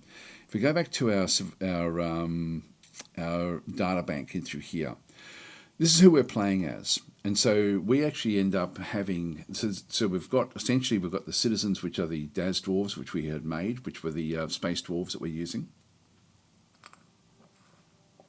And the abilities are the important thing. So we're slightly productive. We end up with extra manufacturing. We're influential, so that we get more influence growth, and we have miners. So we end up getting, it allows a new tech called mining mission tech. So we end up with an extra technology because we chose that one through there, and we do end up with plus 50% raw production, which is important to us because this is actually why we do want to get the asteroids done so much, because we did choose that one. We also then chose civilization abilities. We chose engineers. And so what this one does, again, it allows new technology. So we've got deep field sensors, subspace projection, and quantum stream tunneling tech. So there's different technologies, but we do actually have a negative 15 supply attrition to all of our worlds because of that. So we end up losing a little bit of the supply that does come through. Actually, probably should have. I was going to choose Ironborn, and I chose engineers instead, and I should have really gone that one a bit differently. The craftsman is plus 50% income from trade routes. So we do want to be getting trade routes with what we do as well. So we need to find other people and sort of go with that as well. So trade is going to be important for our faction. So that's sort of like where we are. We've gone with traditionalism as our initial cultural focus back and through here. So this is why, like, this minus +1 is really where we do need it. Unfortunately, the engineers we do lose a little bit of attrition from that one, but we do end up with plus 50% raw production as well, which is going to be important. So that's why getting that asteroid mining was fairly critical. Let's just go back. I thought we would have picked up. Yeah, we've got different. These are asteroid miners. We've got a few different asteroid miners back in this particular location. So we can start to sort of mine the asteroids around the place. The other thing we have is going back to the texts that we actually had available here. It's a good idea to have a bit of a pick as to what we're going to be wanting. So as you see things you think you may actually go and need, have a look and see what you can do. Now, this one does unlock spaceports. So the spaceport is a military improvement. And this one does give us a boost to what we can build in the shipyards. So that's going to be the space factories. Spaceport Tactics is a frigate, which is the one that we'll probably end up picking up now, just so we can start to also build up our military. We then have mining missions. This is the one where we end up hire civilians to gather resources for us, so we can actually go and do this one. This one here, was that the one that we picked up from? If I just go back out again, just click on done and back there. Yeah, mining mission tech. So the mining mission tech is the one that does come through this one as well. So that one just gets sort of like crowbarred into to the tech tree that we were looking at with the tech navigator. So when we got this is through the logistics panels, logistics, space war tactics, which gives us the frigate, space factories, and then we ultimately end up with mining missions up through here. So this one allows us to send off. So generate planetary production by having your shipyards produce building materials. So this one does actually give us, essentially it allows us to then sort of go and do, it's going to cost me 1 Durantium. Durantium is going to become very important to us. Allows ships to be upgraded with the best equipment as well as travel much faster in friendly territory. There's lots of good things in through here. So just having a bit of a look at a little bit ahead as to what's going on through here is actually good. This must be all different things that we've actually got through here as well. So that's actually like a whole other tree that we picked up. And we'll find there'll be a few of these as we sort of go and pick them up. Not seeing it in through there so much. But the technology trees can wildly differ depending on your choices at the start. Anyway, we'll just go back out. I do need to start to rattle. Actually, I've got some of these. Yeah, like defensive studies, we're going to need to sort of get at least into this as well fairly soon. But I think that the got space weapons, space weapon doctrine, then we've got different technologies back and through there, science as well. Got the research districts now, alien world studies. Yeah, there's some good things in here. I think we'll just go back out and just sort of play it by ear here a little bit. But space war tactics, I do want to go that way. Just go and click on done, just so we can get the frigates. Then we can talk about shipbuilding and so on and so forth as well. So, Supreme Flank is saying, Daz, have you ever tried to build a Terra Star? No, I haven't. Let's keep on going. So we've got these are the asteroid miners. Now I want them nice and close to the planets that we actually have. So we've got Cragstone Prime, and we do actually have different asteroid belts in through here as well. So we've got like an asteroid group there. Now, do I want to get any of these? There's no asteroids on that one, and there's no asteroids there, but there is here as well. Not that I need it, so I think I'll just go and grab the asteroids from this location. I'm just going to go and throw that one across that side.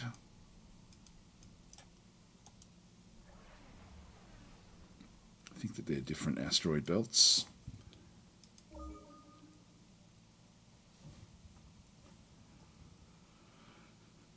And we'll sort of see how we go. A ship. Now this one here, what have we got? We have got a good production one, class 2. That one's actually not bad all the way around, actually. This is Asnil 1. No resources, 2 dead planets, so nothing much in through there. I'm going to set this probe now to just start to auto search, because we've had a look at all of the planets now in our neighbourhood, and yeah, I'll just go into what have we got there? We've got pass, explore.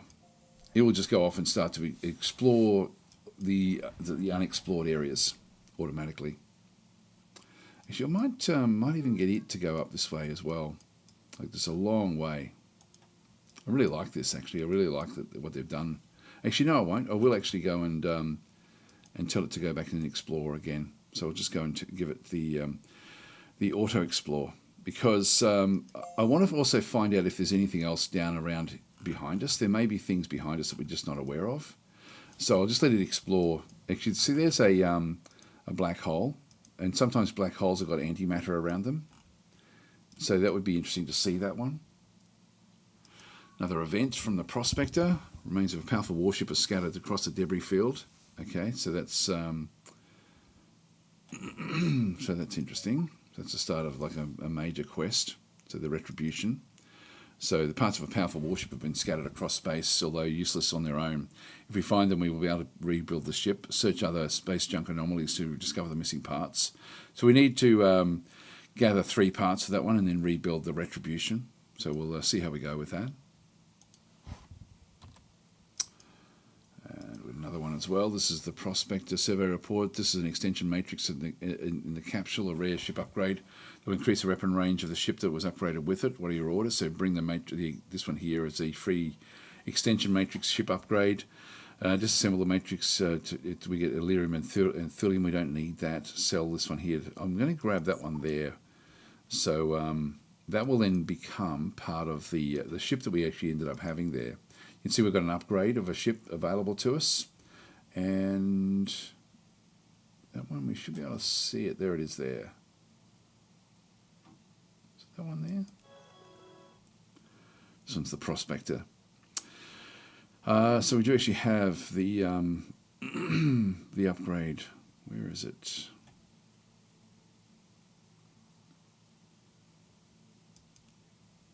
Actually, where the hell is it? It's Constructor.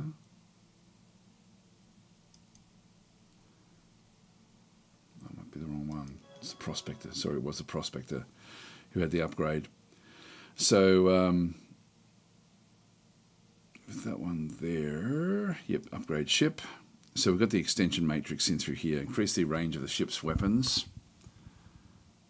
Prospector is not great. I don't know if I can actually give that off to somebody else. If we go back to the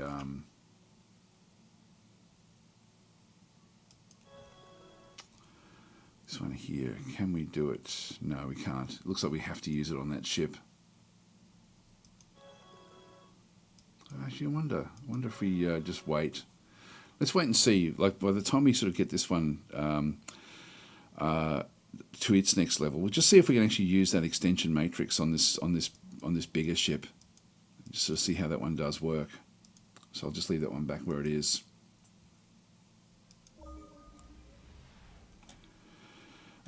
Build a mining base in this asteroid cluster. I'll just go yes. So it's now got one of the clusters is now being built in through there, and the second one, you can see there, it's got the asteroids. I think it's being built from both of these. They got the mining now on board. Yeah, we've now got asteroid mines all the way through here, and so they will actually then start to add abilities back into Cragstone Prime. And then this one here is, it looks like that's all one big asteroid field.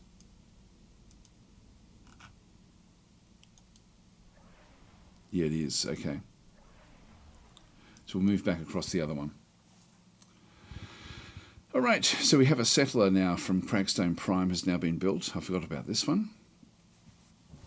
We've got a whole lot of different citizens in through here. So I don't want to spend anyone that's like a specialist. So just someone that's sort of fairly social skills I'd be liking to get up a little bit.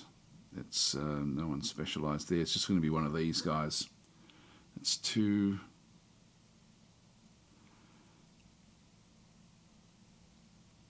That one there is a criminal. All right, so because these are going to go off and settle sort of just colonies, they're not going to be core worlds. So we'll go and board. I think they will be. Actually, will they be?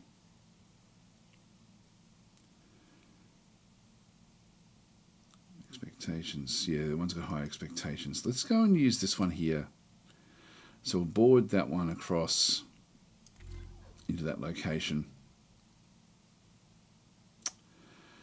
And just going to click on done, and we'll send them off. So they'll be sort of moved off into, and we've got space war tactics now as well. We can choose new tech. Space factories unlock starports on our planets. So it's one sort of leads to the mining missions, and we've got Gigamass Theory again. I don't want to be picking that one just yet. None of these I really need desperately. We'll go that way. So actually, the space weapons will then allow me to start to get better weaponry as well. It's only 2 turns for that one. I might as well grab that and get that out of the way, although this one here does unlock starports for our planets. I might get that one, actually. I mean, not that we need it urgently. And so what we'll now find is that this will then start to, distance is 7, production yields of 0.4. I'm thinking these will all just be that sort of thing. This is mining base 1. So we're getting just 0.4 production coming back in, and eventually these all sort of add up a little bit just to sort of really give us a boost to our production into the actual, so all of these are now feeding into the into this world. We also then have Cragstone Prime, which also would then enhance things a little bit. 2 more production that way as well. This settler though, I'm thinking of actually going all the way down and settling this other world. So Rascal 1, which has got some good bonuses that will then feed into Money World. Empty policy slot, so we've now got more policies.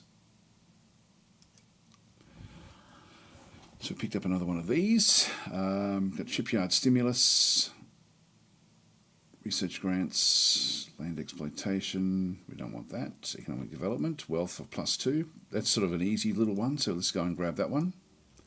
It's just going to give me a nice little boost along.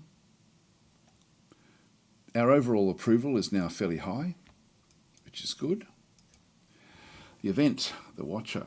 Our exploration has led to the artifact of precursor origin, a device once capable of bending the fabric of space-time to instantly relocate their vessels to chosen coordinates. Regrettably, the ravages of time have not been kind. The artifact's pinpoint precision has faded into erratic uncertainty. Our researchers warned that activation will now result in a random spatial displacement. Nevertheless, this unpredictable characteristics could be tactically advantageous, providing us with a means to displace unwelcome fleets into the vast unknown reaches of space. So we can attempt to grab this one and get 100 treasury. Wormhole generator. So this one, we could use this on an enemy fleet. I think I'll throw that into the vault. We're doing pretty well with our money. Let's have a quick look and see who we can bring in now. 91 is good. 91 is good there as well. Yeah, it's sort of tempting, but I'll just leave it where it actually is. So Boland's saying we're still focusing on making money despite our low tax rate. The approval rate is incredibly important to us because that's a multiplier for production and technology, and we need to keep on rattling through these. We're behind. Everyone else is sort of ahead. In fact, we could, in reality, I could actually go and change this and make it so that we actually don't tax hardly at all. But you can see there we got -2 there. I will leave it up to about 0.2. Just so we keep on sort of thumping along, but you can see there as I bring it down, it's sort of changing a little bit of the manufacturing and research. It's not dramatic though, is it? It sort of gets dramatic around about there. I'll keep it at 0.2. I think that's sort of like the sweet spot in terms of getting the manufacturing and the research with enough coming back in through for the income. I could also push manufacturing. I might do that actually. Let's go and push manufacturing just to try to get things sort of built on the planets.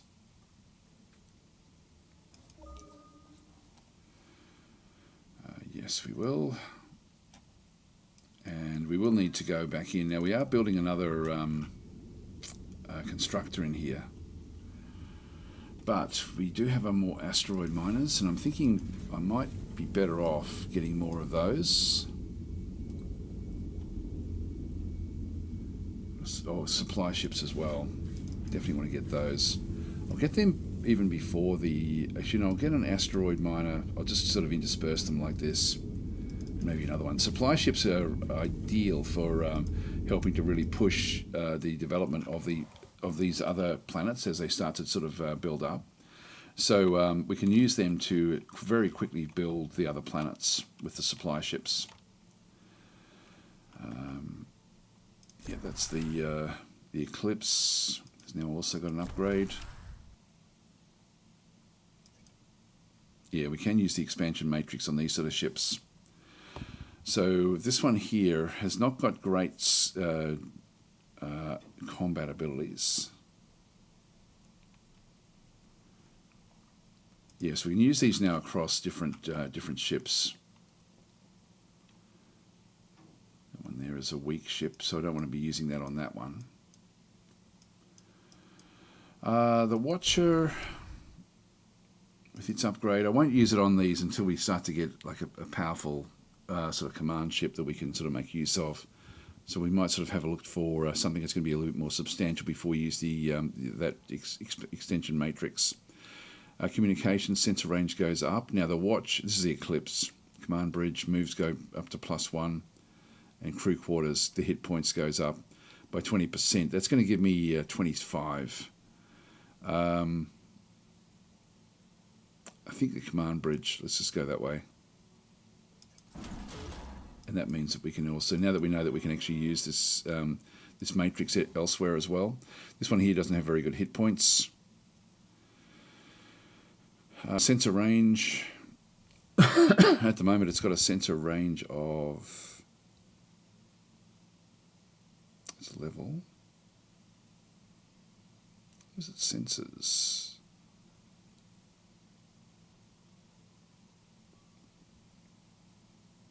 Not sure. I mean, it's only small, 3. You can see there's 3 around it. Sensor range goes up by +2. It would be helpful just for seeing things. I think I might do that one, just to give ourselves a little bit more ability to spot things that are happening.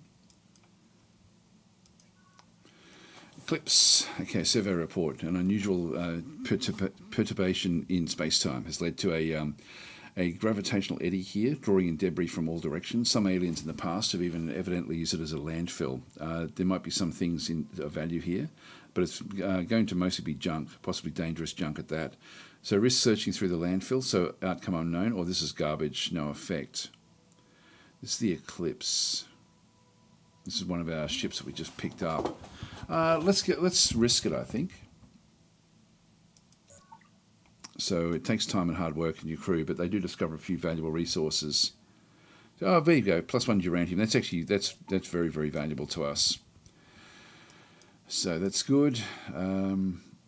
You've got artifacts and things. So we'll just keep on sort of rattling through here. We're sort of in the outer reaches of space now. We're going to need to find resources in here as well, just to push our borders back out, so we can start to sort of close the gap with different things.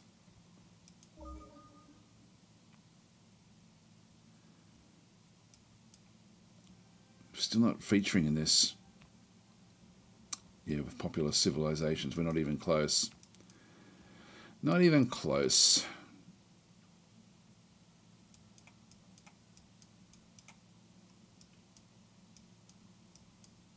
Yep, I'll just leave that one where that is.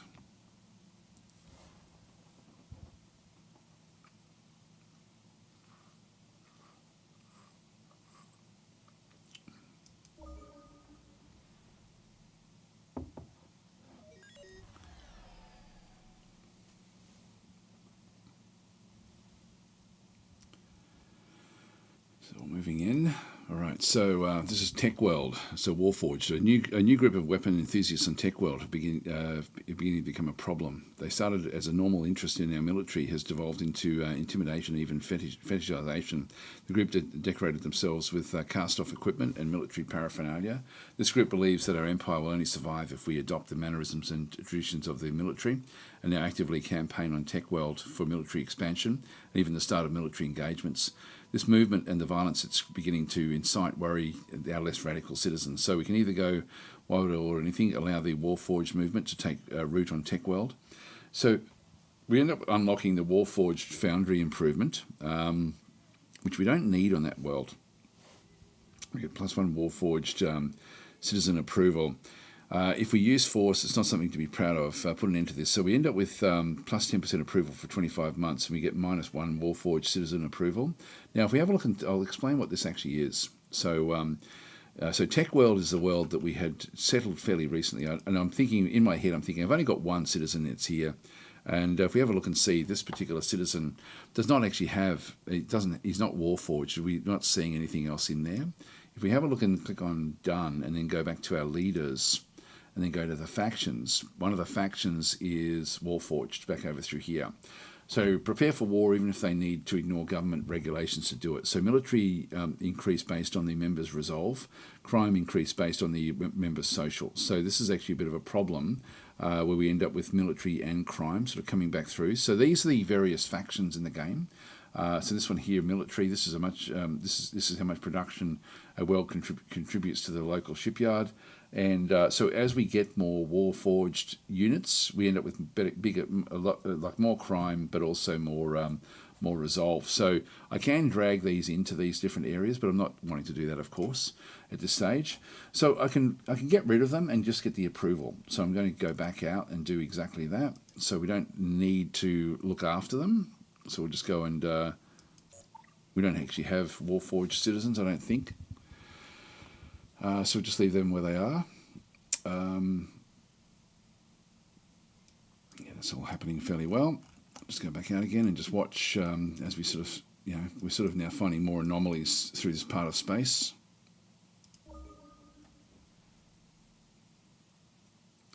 '31. We should be able to now use the other one. Now, if we've got this one is now sort of wandering off. I think I'm going to manually change this.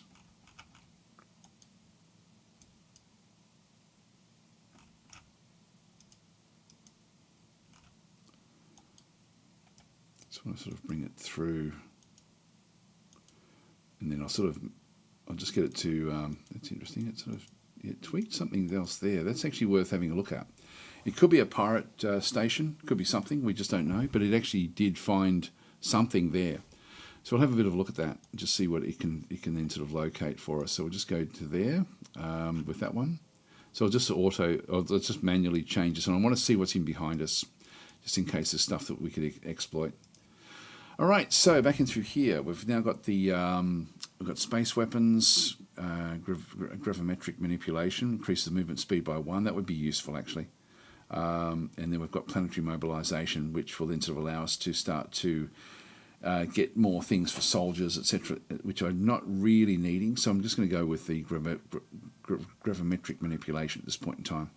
Just going to click on done just to get the extra movement. That will actually help a lot with different things.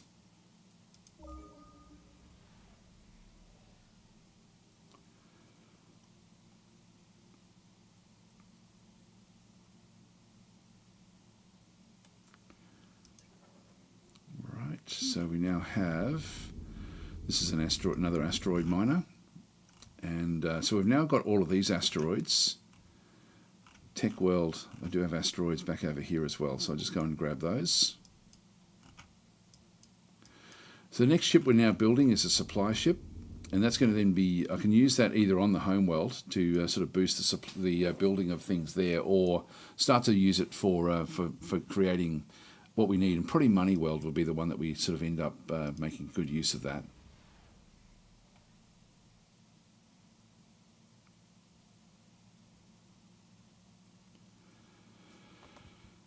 And that will be good. Cultural progression now. I can go back to traditionalism and start to get this one through here. So unlocks the improvement Hall of Tradition. Social ties, citizens are no longer, citizens of our species no longer generate crime. That would be good. And code of law, and an additional policy slot. Again, not bad. So this one here for 19. If we go back to pacifism, these are going to be 25. One there, we get +2 relations for peacekeeping. Starbase range goes up by 1. Which is nice. That's a good one. Individualism. This one here is going to be 24. Iron Fist. Get extra control. We've got heaps of control. Egalitarianism. 3 free colony ships. That would actually be a good one as well. 10% approval boost. I think I might go that way, actually, and grab this one next. So even though we're not really sort of pushing through the traditionalism queue, we just need to get to 25 culture points there. So yeah, we'll just keep that one sort of thumping along. We've got 22 at the moment, so 3 more turns and then we'll have that one. So that will be good. Okay, so Precipitant Plague is saying first day of summer, 25 degrees Celsius, finally hit here today. That's a nice temperature. So we'll just go across, press tab to the next turn. Don't think there's anything else we need to do. Colonize planet, yes we will. And so this one here, exploration team has discovered a field of sentient crystals on this planet. Mining these crystals could bring immense wealth, but also might trigger unforeseen consequences. A faction of our scientists and ethicists urge caution, advocating to leave the crystals undisturbed. So leave orders for any future governor to strip mine this planet, so we can go and even get even more pollution. This is already a bad planet with pollution. So embarking on this path could immensely boost our resources at the cost of significant environmental impact, or we will not strip mine this world. So choosing this will maintain the planet's ecological balance, but at the expense of valuable resources. Now, I'm thinking we don't really need this world as a core world. It's only it's 17, so it could ultimately be used for something. I have to, because we're settling it, we have to make this decision right now. If I push this one, it's gonna help a lot. Oh God, it's a hard one, because I'm also thinking it would give us another foothold for even further out, for another core, like a core world. It would be a weak core world, but it's still a core world nonetheless. It's a hard one. Yeah, the pollution was so bad already. Yes, it's a difficult choice, this one. So I think we were already at 39% pollution. That would make it 59% pollution. If we just leave it as a colony, then doing that would actually be viable. So I think I'll actually just do it and keep it as a colony. So yeah, pollution stinks as Supreme Plague. So what do you guys reckon? Does anyone have any sort of thoughts? Do we keep it as a colony, or do we make it into a core world? If we go into a core world, I don't really want to be adding to the pollution as such. And we will get tech that will help a little bit with pollution, but nothing like what we need to do on this particular world. This world's already going to be a real, as Supreme Blake says, a real stinker anyway. It's not going to be a great world. But if we did strip mine it and got even more resources, because it's quite resource dependent, you can bring it down later up to 10 to 20%. Yeah, but it's already at 39%. It's already terrible. So Boland's saying it would be really hard to do anything with the existing pollution. Yeah, strip it. Yeah, I think so. I think it's just going to have to be just a colony. So let's make this into just purely a mining colony. So we'll do that one there. So Raxol is now actually it's got resources actually, which is actually going to then really enhance Money World. Not that we're not seeing much of a bonus there at this point in time. But anyway, we've now got a colony there. That next turn we should start to see a bit of an increase here, I think, because of that world. Now this one here, I do get to the Gerantium and the Thulium, so I'll grab that one.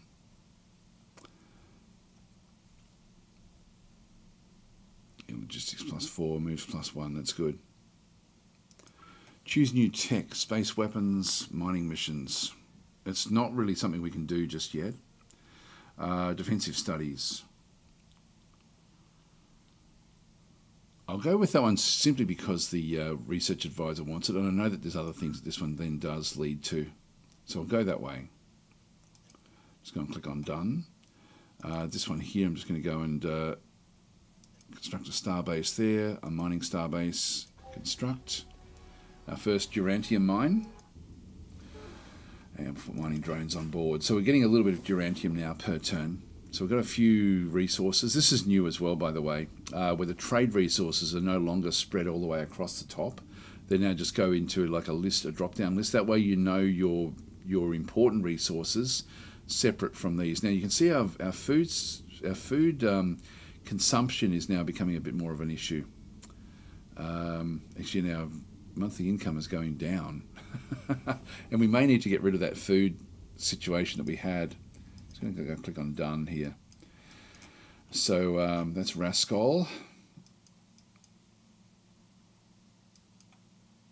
There's a few different worlds in here. Your Money World will benefit from these. So Alcarab 1 is a blight. Blight has affected Alcarab 1. Your administrators warn that there won't be enough food for all of your citizens. The wealthy have already begun stockpiling food. Personally, I think I'd actually prefer these sorts of events to be minimised. Like, so there's hardly any of them. I don't know if there's a setting for that in the game. So what are your orders? Stockpiling. I've already begun stockpiling food. Yeah, just because of the lack of food that we actually have up here. Share. So we end up with pacifism. Cultural awareness increases to 6. We end up with less growth for 10 months and -50. Yeah, we don't want that. Wow, that's terrible. Distribute the goods to our leaders. We'll need the strength to survive. Again, this is not good.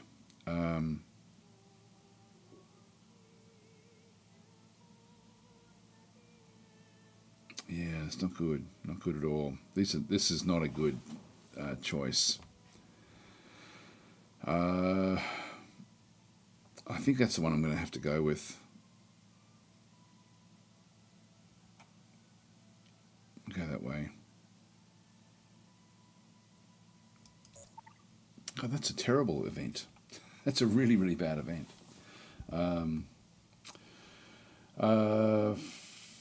Yeah, so we'll just go back in. So Supreme Blake has feature add to the base game. I'm not sure which one. Oh, this one here. This is base game. This has come through into the latest update.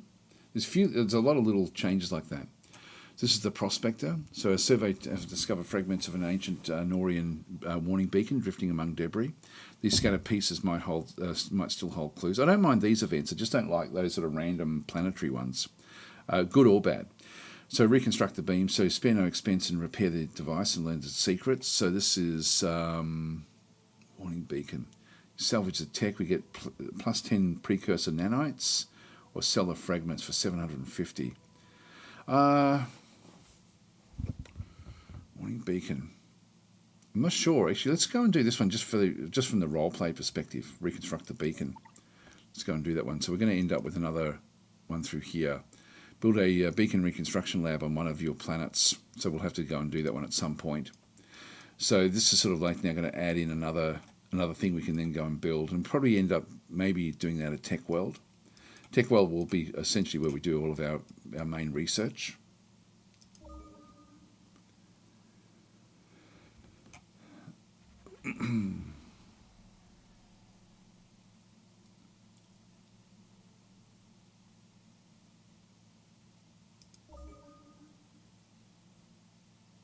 So there goes the other one. Defensive studies. So we're getting deflectors, etc. We'll choose new tech. Space weapons, again, just get basics things in through here. So we'll grab that one. Done. This will allow us to start to build up ships a little bit. And we will have to start building normal ships as well, but we just need to get on top of the economy of these core worlds. Prospector, your flagship captain, reports the discovery of a lost cargo container. Yep, inside they found a mysterious and advanced armor module. So we can sell this one for 400. So this one, store the armor module in your vault and keep it for future use. Its potential could prove invaluable in future engagements, providing increased protection on a target ship.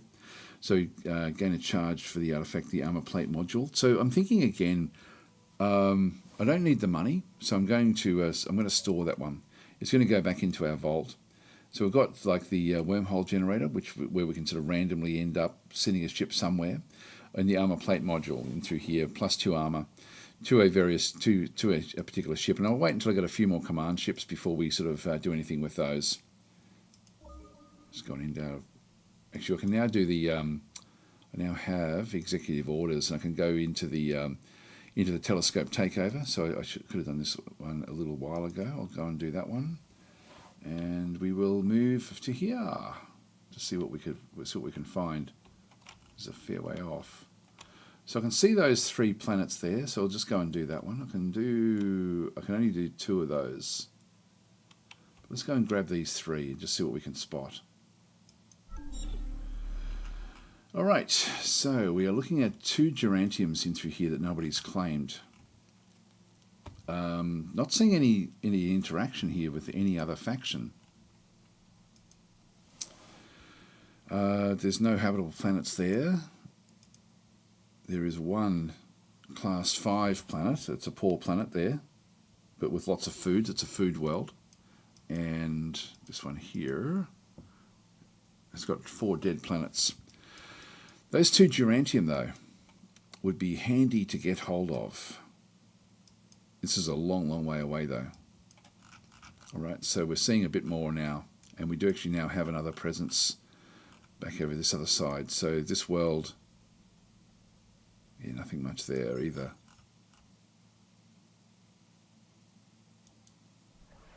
Let's just move across. We may have this all to ourselves, for all I know. I don't know. Maybe. Okay, so this is now Alcab. And so we've now built a shipyard here, which is great. So we've got the shipyard idle. We can just go and change this. Supply ships are going to be very, very important to us. These are going to allow us to just build up our actual planets.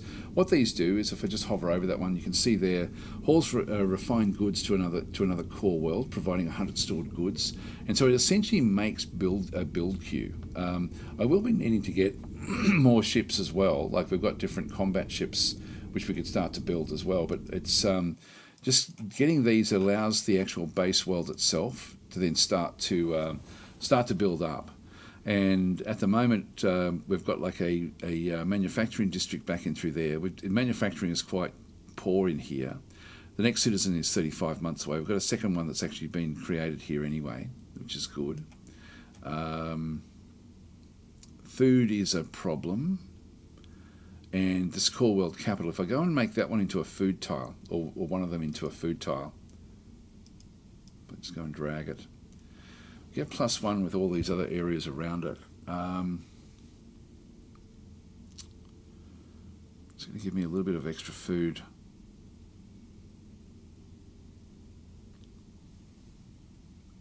I do want to get a couple here just to boost what we do. They're not that happy either. Let's look and see what else we can do here. We've got coordination beacon. Yeah, which we don't need. We've got this one here, the starport. We'll give military improvement. This will actually then go and it will cost me durantium. I've got 2 durantium to spend at the top there. So the spaceport is what or the starport is what we just got. We'll be wanting that on our home world. But this world as well has got a bit of manufacturing, which is not too bad. Hi, Orangutan, saying they're not happy for 10 months. Yeah, because of that event. That's true. I forgot about that. The planetary generator back and through here, a massive source of power. Production, which will give me manufacturing of 3%. Maintenance goes up. Manufacturing goes up as well. Like I can sort of boost manufacturing in there, for example. That wouldn't be bad, you know. It will cost me a little. It'll cost me to do it. What else is there with that one there? Yeah, it's really only just going to be that one's. It's going to be essentially pollution goes up a little bit, but manufacturing does get enhanced all the way through. So we end up with boosts everywhere. And we've got the technological capital, which we want to build on another world. So we'll go and build this one here. That will just get manufacturing. I think we're going to be wanting to use this planet mainly for manufacturing, ultimately, at the end, just because we've got a fair area around here that we can start to sort of make good use of. We do actually have a big boost there for research as well, but I don't know if I'll do that one. I'll have to come back for that one and see what we do. So that's Arcab. So it's now building the supply ships, which is going to take a long time. We can build them much faster at our world here. Only two more turns and we get that supply ship. And so we're pretty wanting to push them across to get this agricultural district is now, very, very soon we're going to be getting this one here. So because the food is so poor, what would this now cost us? We can rush this one for 90 credits. Yeah, let's just go and do it. Save a little bit of time. And that's then going to give us another boost to our citizens. So we now go up to 5 citizens we can actually have through here. The happiness is okay. It's not great, but it's we'll just leave that one sort of where that actually is.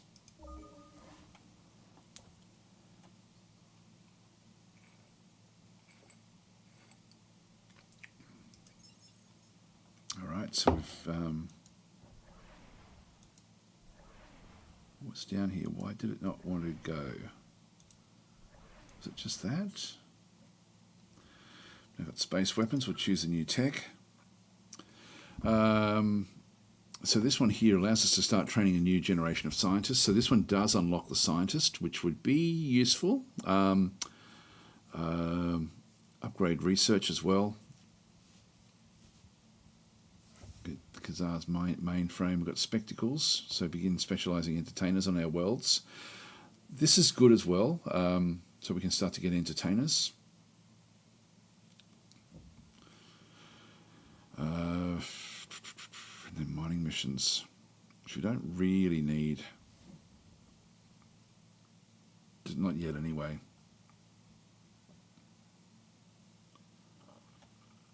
A few of these I wouldn't mind getting. Planetary manufacturing is 5 turns away. I think we'll go for the scientists. Not that we need them just yet, but again, it's just cheap to get that one. Yes, this is nothing much.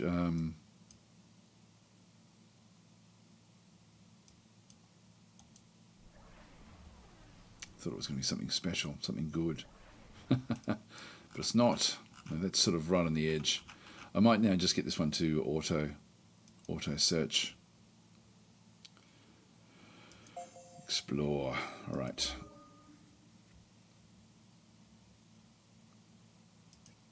So it's now building the cluster over through there. We're still not showing up. Looking for the perfect cosmos community. Discover the top 5 galactic civilizations with the highest citizen approval rating. We don't feature in any of these. Not yet. Not sure which way we'll go with that one at this point. Situation report, the interview. So during the interview, you're asked what you feel. Yes, this is sort of something that comes on turn 40, it looks like. Would need to succeed in a time when we're exploring the galaxy and encountering alien species. What would you like to promote? So cunning. So we end up with plus 10 culture points, plus 15 deception, understanding. We end up with egalitarianism increases to 7, and we end up with plus 10 persuasion or strength. In this case, we'll get to. This will let us get more when we use our intimidation techniques, which we don't really need. So cunning, I think, is going to be the one that we use. Understanding. Go that way. Yeah, I don't know if that one always comes up at turn 40 or not. Something like that anyway. So we've got the, so in this case, we've now got the actual cultural progression. We can now go and sort of choose whatever we want. In fact, pacifism, yeah, we've got the 2 in through here. This will give me starbase range of plus 1. Not that I really have a good use for that one just yet. Collectivism, have a quick look at these ones. Plus 100% homeworld influence, nihilism. This one gives me three free supply ships. That's sort of 300 construction on worlds, plus 10 income, 10% income on all of our worlds, and 25 culture points. So it's costing 25 culture points for that one. That's not bad, actually, for nihilism. Pacifism, we've got the peacekeeping. We also have charity, which spawns the support ship, the goodwill. Global crime goes down by 10%. That's not going to help us all that much. Progressivism. Eureka, we end up with plus 30 research, temporary approval boost after discovering a new technology. Traditionalism, which is our base one, we end up with getting the Hall of Tradition. We should really look at the next ones as well. Get an additional policy slot, or citizens no longer generate crime. Egalitarianism, so this is fairness. We get 3 free colony ships. Don't really need that at this stage anymore. Totalitarianism, Iron Fist, we get extra control. We're already doing well with control. And individualism in through here, the independence. 15% decrease to supply attrition from colonies, spawns the ship the independence. That's actually not bad. Getting the supply attrition down is going to then mitigate the 15% that we lost by choosing engineers or whatever it was. So that would sort of get that one around that loss. Collectivism. I like this one though. I think I'm going to go that way. So we'll get nihilism done. It gives me these different supply ships, and I want to get them across to Money World, and we'll also get them across. Actually, what about our home world? What are we building? Got the entertainment district coming up in 2 turns, and we will need to then go and start to get other things as well. So we have a capital mainframe. This is a civilization achievement. I really wish I had have put this now on the other world.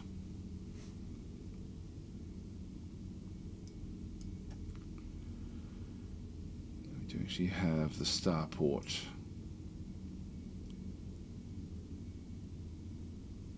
Gives a boost into there.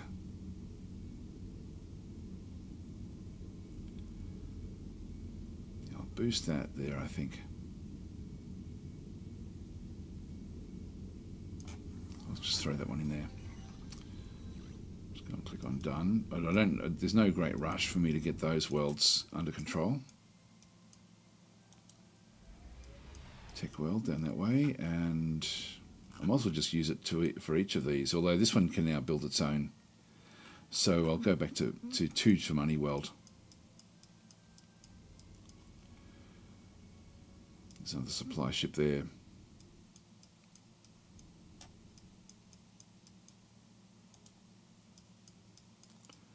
Bring them across. Right, that's all good. Okay, next turn.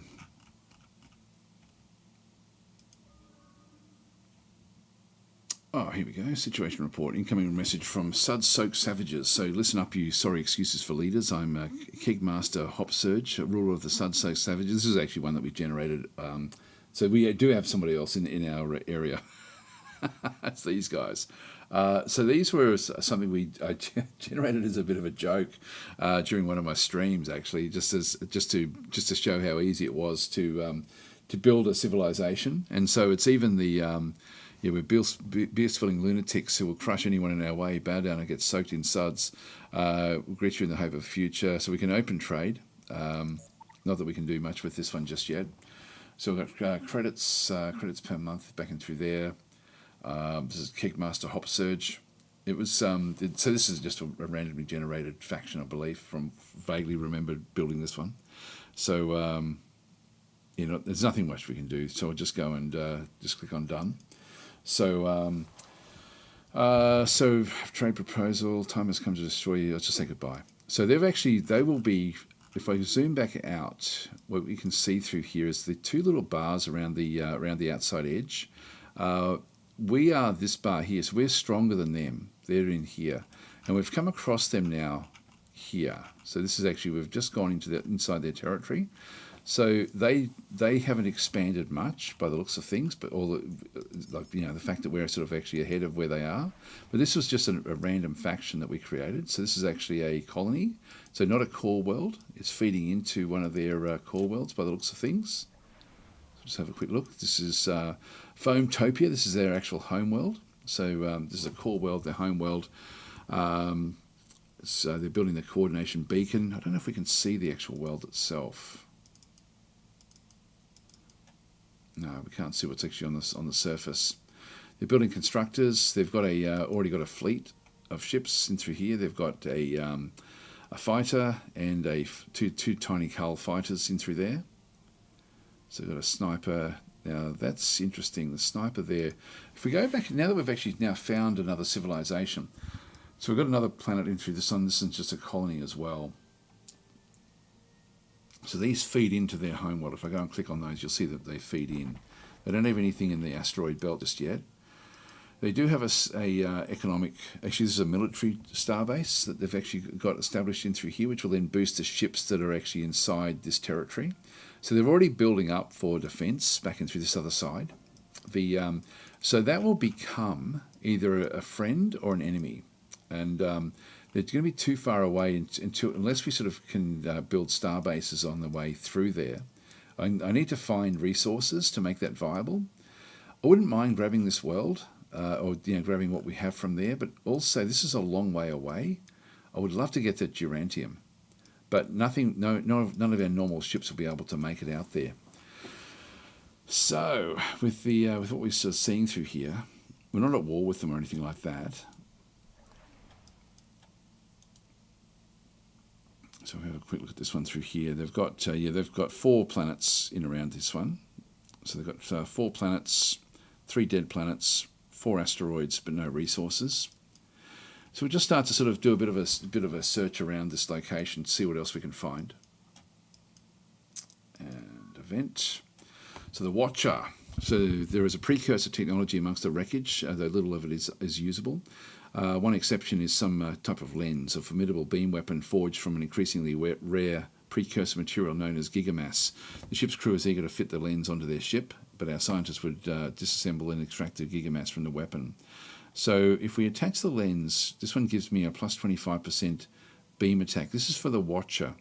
Gigamass is rare. To get send it to the scientists to extract the resource. Gigamass is what we need for the megastructures, and so if you've got the megastructures DLC, you'll end up with this. This is a resource we do need to get.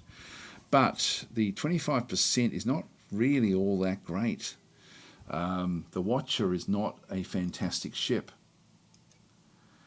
If we just go down and go to the Watcher, wherever that is.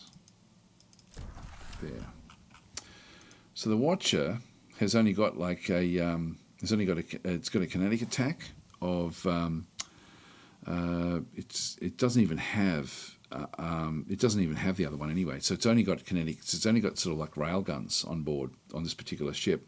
So I'm not going to worry about that one. So in that sense, attach the lens to the ship. 25% beam attack. We don't have any beam attack. So 25% of 0 is 0. So we'll get the gigamass. We'll just go and take that one. All right. Just go back to the advisors. Oh, we have another command ship available. Let's have a look and see what that is. This is a demo day.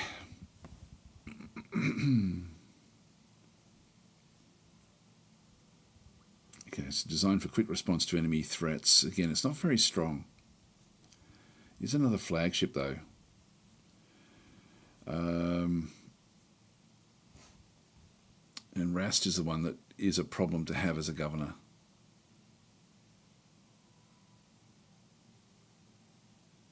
Look, I might just throw him in there, I think. This one requires the Interstellar Cabinet. I don't think we have any more diplomats. We could now send somebody out to the Sudsoak Savages. They're already heading in a positive direction.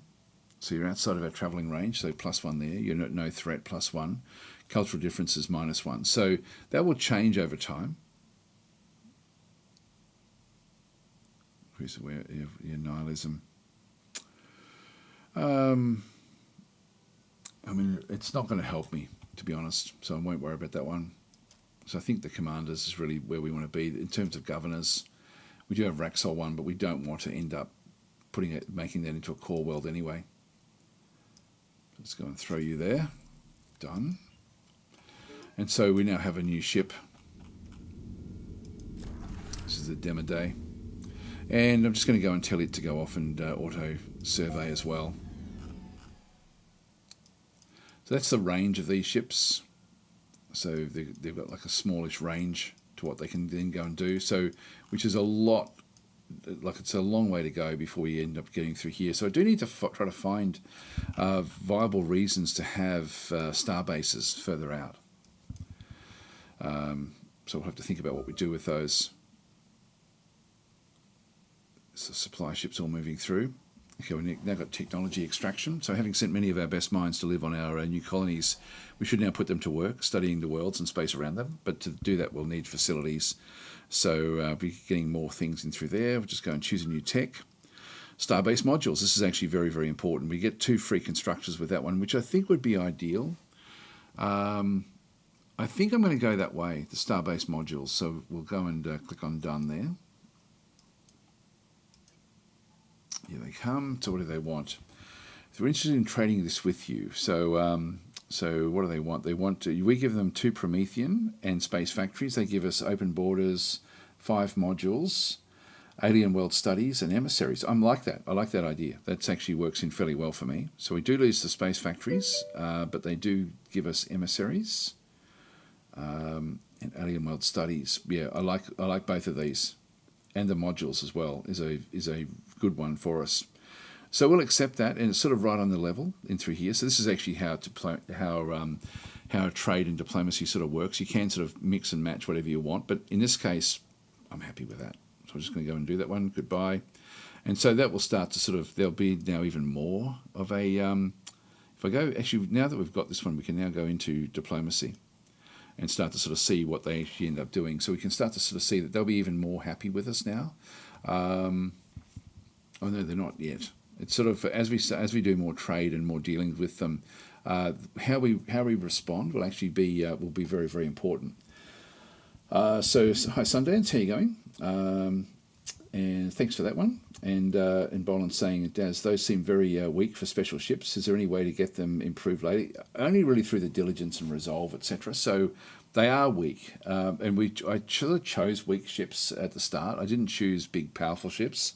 These are sort of more almost like support type ships, ultimately. So I sort of purposely didn't choose anything too powerful, which I probably could have or should have with my setup. In fact, if I go, I don't know if it'll show us in the data bank. Actually, now that we've got the, let's actually do a bit of a deep dive into what we can now do now that we've actually found somebody else in the actual in the galaxy. So I'm not seeing the ships there. I don't think it's going to show us much. Yeah, no, it's just the descriptions of what we end up having. No, I'm not seeing the actual ship types that we end up choosing for that one. Anyway. There's a new tab here now with the new update called the report tab. So if we go across the reports, actually not the reports, where is it, the graphs or stats? Graphs, it's graphs. What this one does is it gives you, like, you've got essentially the stats, core worlds, treaties. Yeah, they're all sort of concurrent.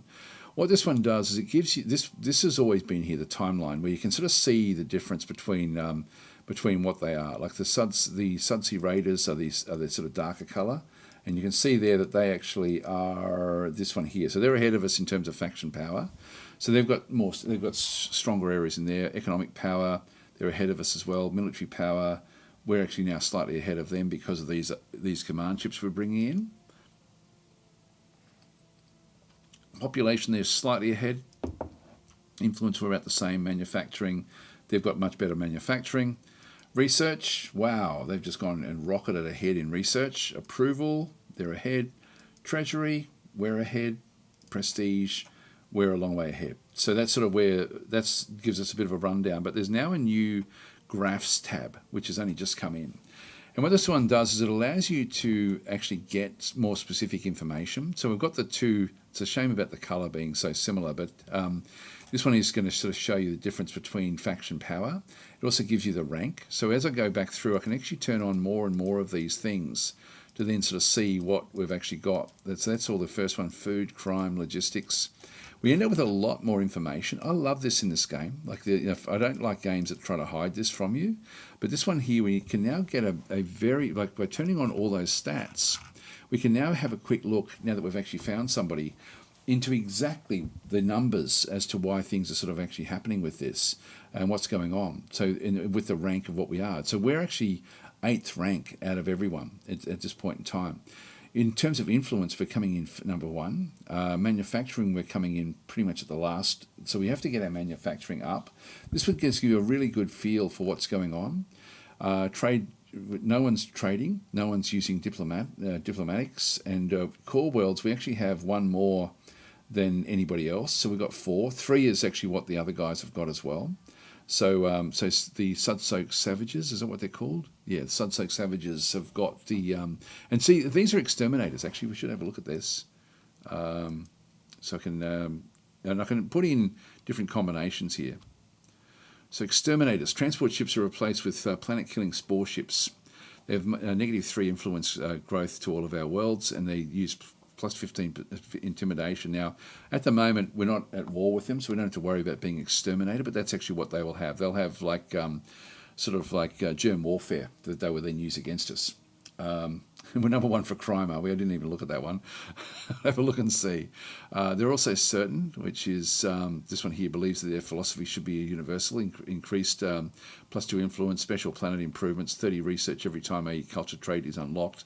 So they will sort of move ahead with their research fairly strongly, which I think is what we're sort of seeing through there. These are amphibian with what they have. They're militant. So they have +30 control at the start. They're miners like us as well. They're persuasive. They're also traditionalists as well. Their prestige is low. Relations are actually okay with them.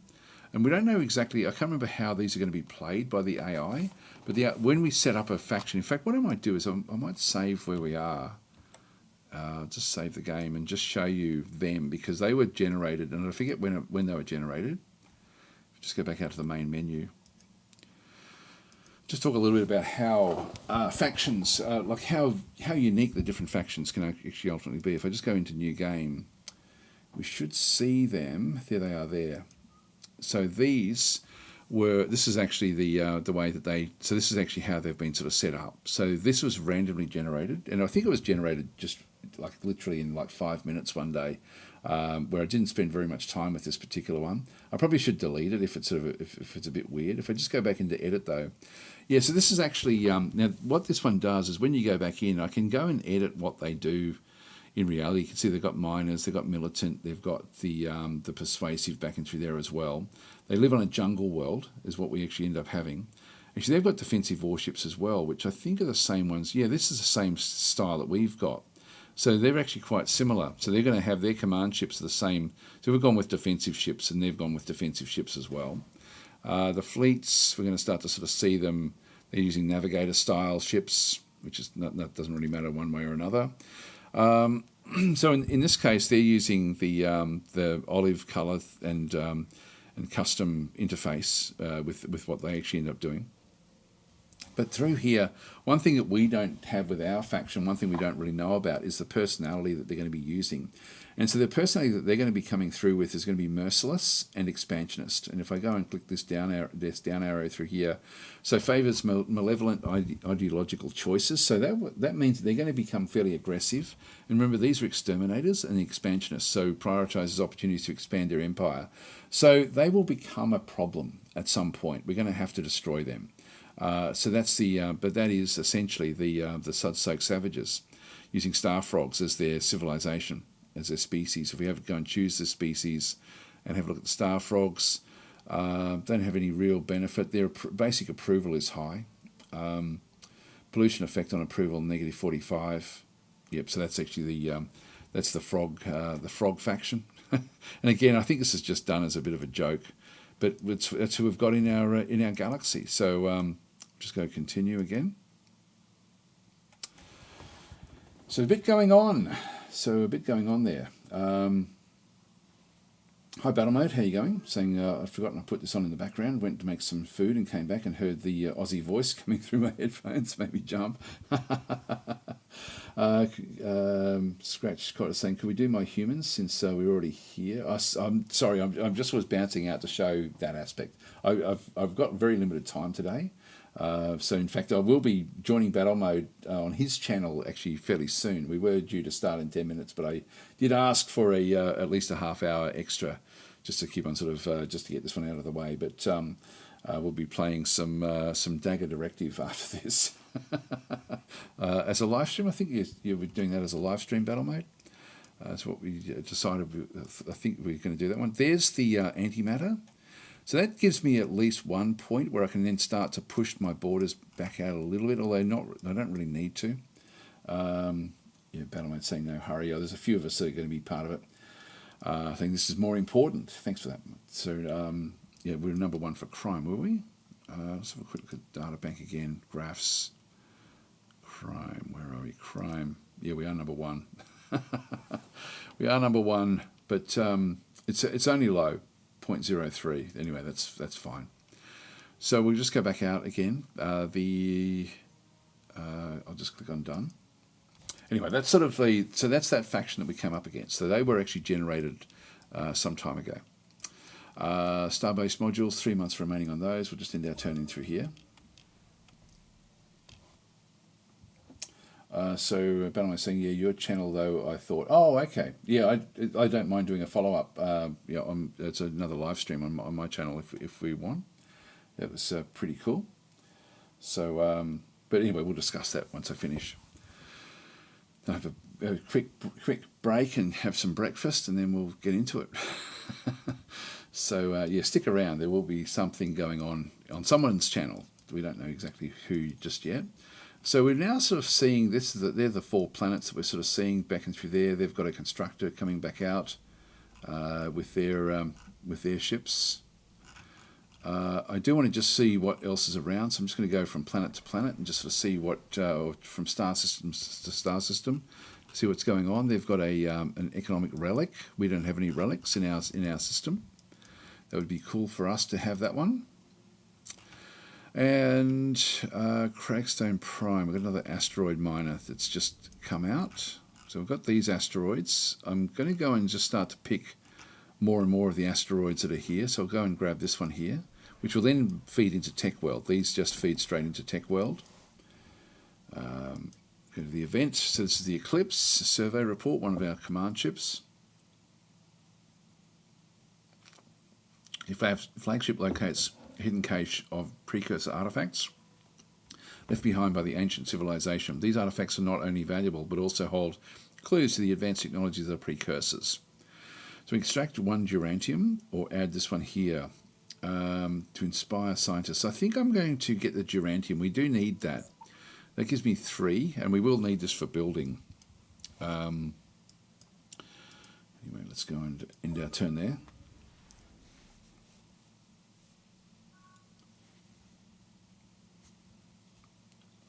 Sensors for detecting a large object emitting strange signals from somewhere in the sector. Okay, that's if you upgrade a sensor, we'd be able to locate the source. So research subspace scanning to locate the source. We do want to do this actually. It's pushing us in different directions. We've now got the Starbase modules. We'll choose a new tech. Increases the range we can travel out into space. So this one here increases the range we can travel. This is good. Ship range goes up by +4. This sort of helps us a little bit more. We get more logistics as well with this particular one. Evasive tactics and space weapons doctrine. These are all fine. The one it's talking about, though, if we go back to the tech navigator and then just go to governance, I think it's under governance. I've already got that one. Maybe it's not that one. Maybe it's under science. That one there, subspace scanning. So that's the one that that it wants us to look for to sort of unlock the other one. This is only 5 turns to get this, which isn't too bad. If I just go and click on done, that's going to then show up in the list here, subspace scanning back in through there. That's why we get to see the hyperlane. Actually, this is actually very, very valuable. And I don't have anything. I don't really. The range would be great, but getting the subspace scanning would be very, very good. I might just go to that one straight away, actually. So we'll just go and click on done because I want to see the hyperlanes as well. So we'll just go that way. So this one here is then saying a distant signal. So we need to research subspace scanning to get this one here. So in 5 turns, we'll actually see what this one is going to show us. We have a constructor. Now, antimatter is good. How far can we get out? We can get it all the way out. Actually, that's we've got Illyrium there as well.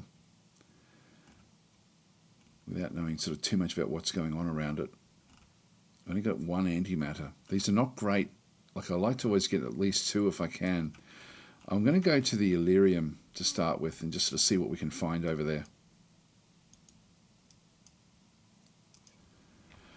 And we've got another constructor there as well. But we're not, it's another single location there. We don't get the same information that we get from other locations. Now that's an ascension crystal. Capture and study the precursor ascension crystals to learn the secrets of ascending to a higher level of existence. These are not that great, I don't find, unless you guys may have other thoughts about that, but I don't find, like the economic relics and stuff like that are good, but there's nothing else around that one that we can sort of see there. So we're not going to get the bonus of really getting that one any other way. There's another location there as well with some antimatter. I sort of need to be extending out towards here, though. I think I'll send it out that way, actually, just to keep on pushing deeper into space. We haven't come across any pirates at all just yet. I'm sort of surprised. I thought we would. So, so Boland's saying, I expect the frogs will use their prehensile tongues to eat our ships. Yeah, so orangutan say maybe number 1 for crime is good though. Who knows? I don't think so because we actually chose the Zoloxy as one of the factions that were actually going to be in the game, and I would have expected that they would be number 1. It was low numbers, so I don't think it's going to matter that much. So Blackburn the First is saying, I'll go with fast research to re-roll the bonus ones. Yeah, that would be. I'll go this way, but we'll sort of see how. We only got 2 more months before we get subspace scanning anyway. Boland's saying you'll probably need to drop star bases to capture those relics. I think so. Well, I want to get the 2 Durantium. That's what I want. I want to have a presence over here, if I can. I want to grab those 2.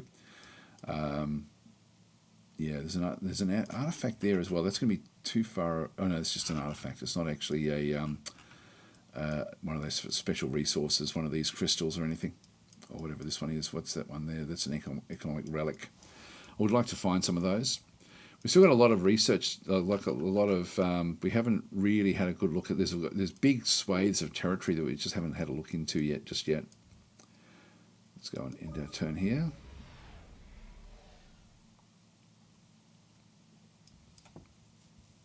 Different ships sort of coming back through.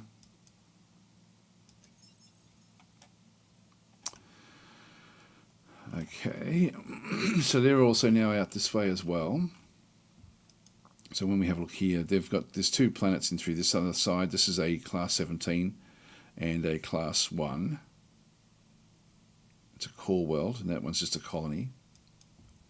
They've already got shipyards here as well, building more constructors. And that's a problem. I don't think we're going to... I think if they're building constructors, we're not going to get what we need further out. They're going to get to here before we will, I think. They'll already have the ability to actually reach that. Bring them through.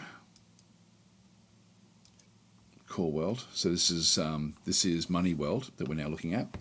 So Money World is now finished off its queue, and again, I'm just going to probably just keep on building. I don't think I'm going to be able to reach that Durantium before they get to it. So I'll go back to just getting more supply ships, and that way we can still just keep on building up the actual planets themselves. So on the planet, we were building into here. We've got 5 citizens. Next one's coming in 23 months. I could grab another citizen there. They're not that happy. And so we do actually have entertainment districts, which we can build. But also I do want to get manufacturing. And manufacturing is one of these things. I've also got the precursor treasury.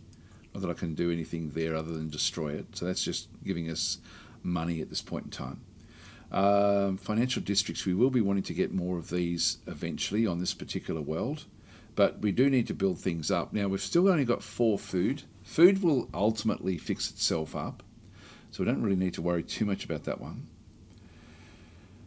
I'm mainly thinking about the districts, just so we can sort of keep the money thumping along. Culture, research, agriculture, financial, entertainment. I do get a boost in around here because of the... because actually that one does give me a boost into there as well. Like this one is getting extra wealth. That one there boosts approval and wealth. So that one would actually pump this one with 1 extra wealth and improve our approval. So that would actually help in 2 different ways. This one here as well.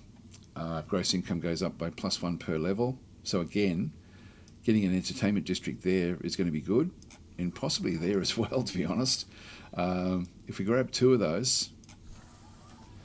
So showing us there, we've got 1 more turn for this entertainment district.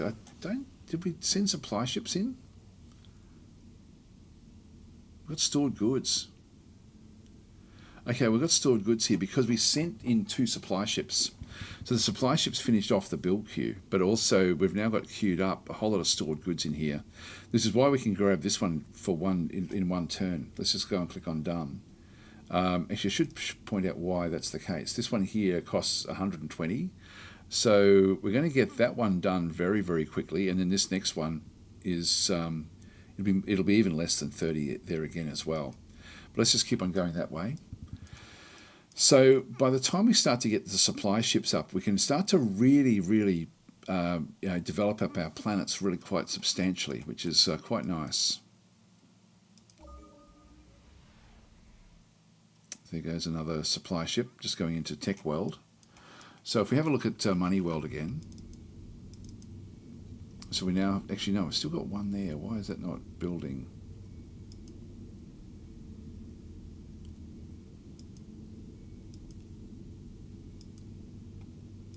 Should have built, I'm not sure why.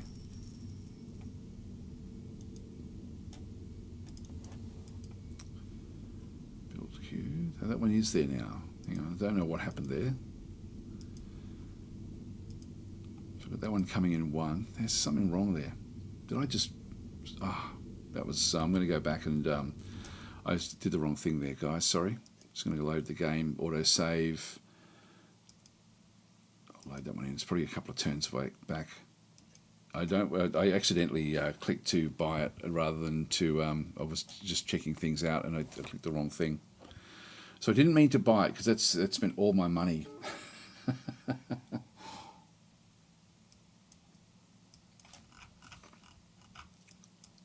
All right, so we've got the... so they're all moving out. Money World, where are we up to in Money World? Yeah, so we've got the 204. I'll throw that one into that position.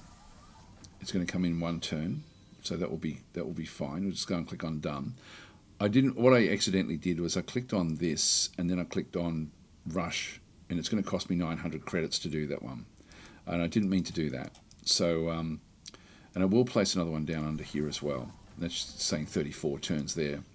Let's go and click on done. This one here, we need to go and build more supply ships. Done. And we'll end our turn this time.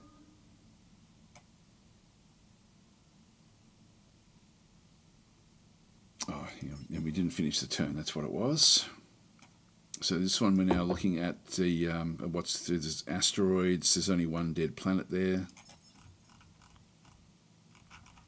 Let's go on having a bit of a look around.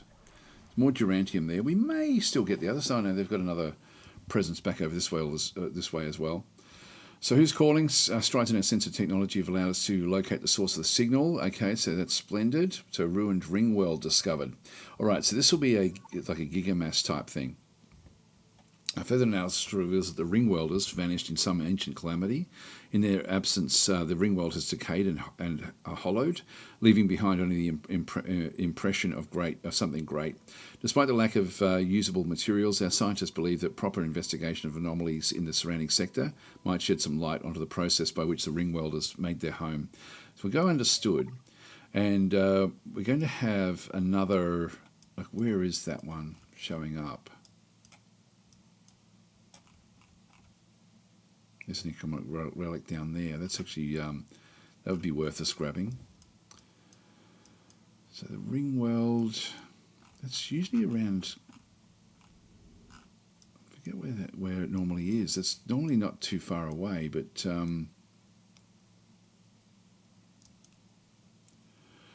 okay, further analysis. So we need to survey the ring world has vanished in some ancient calamity. Despite the lack of usable materials, our scientists believe that proper investigation of anomalies in the surrounding sector may shed some light. But where is that ring world? Oh, there it is there. There's a ruined ring world. So this is this is near Money World. So this world here, we actually now have control of it. But we can do more with it. And so this is actually sending us a heap of input in through this other side. So this is a ruined ring world in through this other side, which is a terraforming improvement, the remains of an ancient precursor megastructure.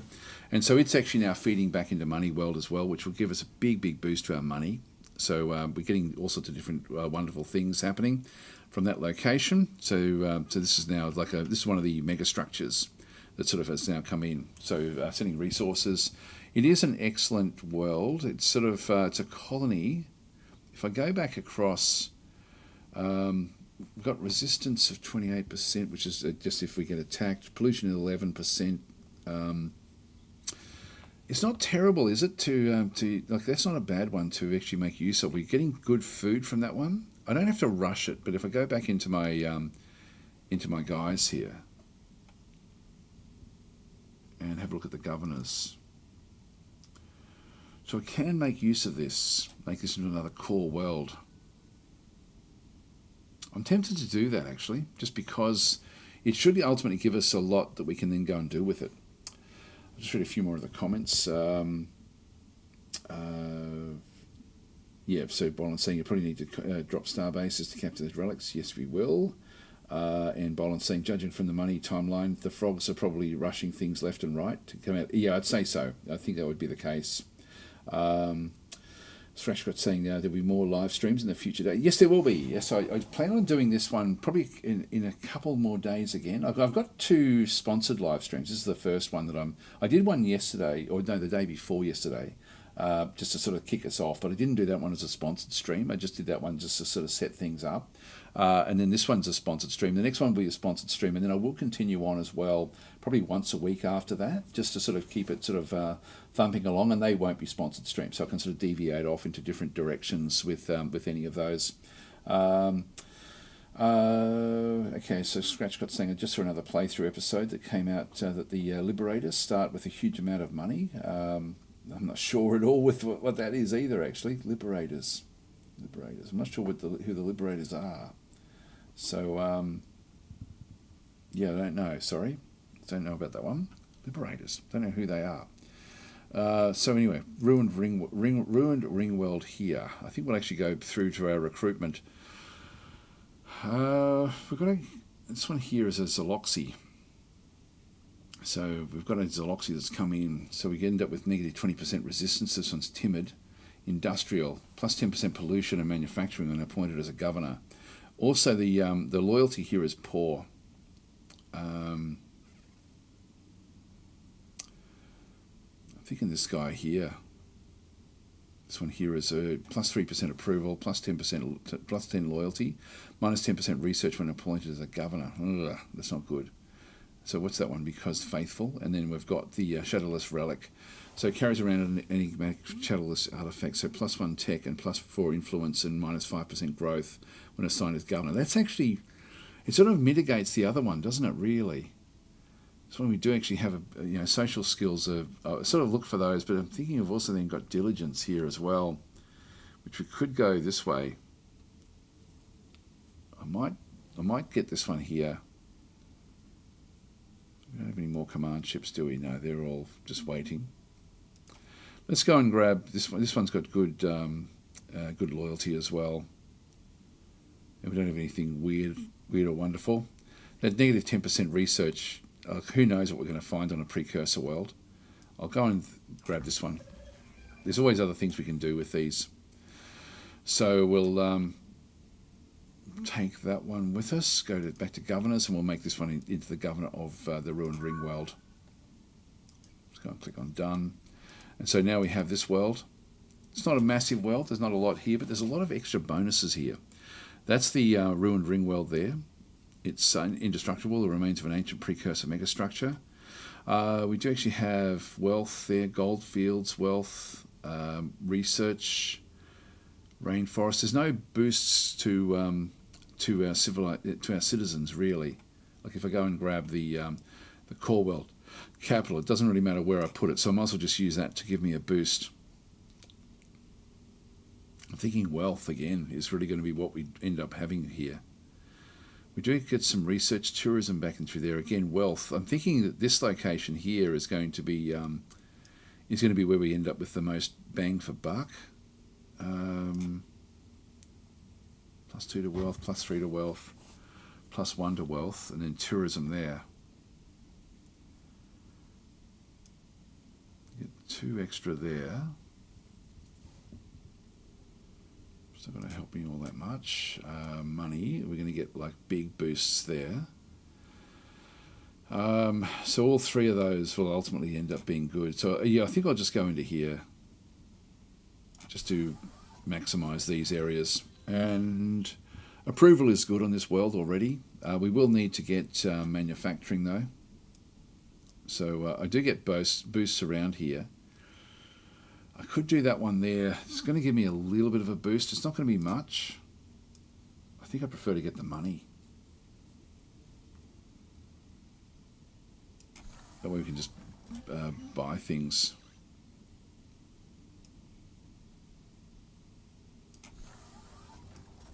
Let's get those queued up. And we actually do want to build a shipyard as well. I'll build that in amongst the others. Right, so we've got 2 of those now in this little sector, this little cluster. Research, space weapons. We do need to get this one out of the way. Xenohospitality, evasive tactics. These are all the xenohospitality. What's this one going to give us? Is going to give us the allows for enhanced interspecies understanding and trade efficiency, which wouldn't be bad. Leading to trade networks. I think I'm still going to go and just start to build up a military. I do need to start to look at this. Oh, here we go. We've got some space creatures coming in. So we've got an asp, which is fairly strong, but not very. It's fairly strong in terms of its attack. What is it using for an attack? Kinetics. So like a railgun does a very, very high evasion. Then we have another bigger group in through here. This is a with very, very strong hit points. So heaps of them are in this particular fleet. So that's actually a bit of a problem. Now they're wandering in close to our worlds and close to our starbase. We do have a starbase defense system.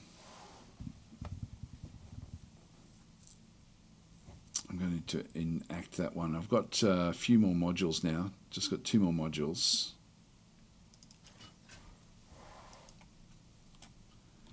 So we'll allow that to be built up. I don't think that they'll attack it, but we'll just wait and see. So Duranium, that one is under our control. Okay, so this is Tech World. So we've got Tech World sort of established up in the top there. We do want to get the technological capital established. Now we do have a little bit left over from the stored goods that we had. This one here is going to give us, it's a civilization achievement, so it's only one of them we can actually have. Research goes up 3%. Research 20% overall. Now the research on this world is we're doing 3.9. It's not dramatic, but it's the technological capital does give us a +3 level to research all the way around it. So if I go and place that one there, I've then got research bonuses everywhere through here. There's no other research bonuses anywhere else we see. We also have more food that we can then go and get as well there to then boost. Like we're up to 9 now on this particular world. Got manufacturing there as well.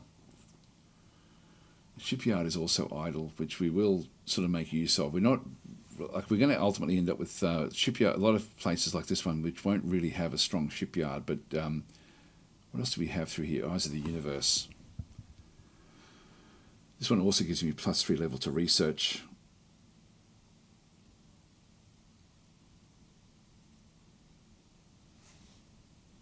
Gives me +20 culture points.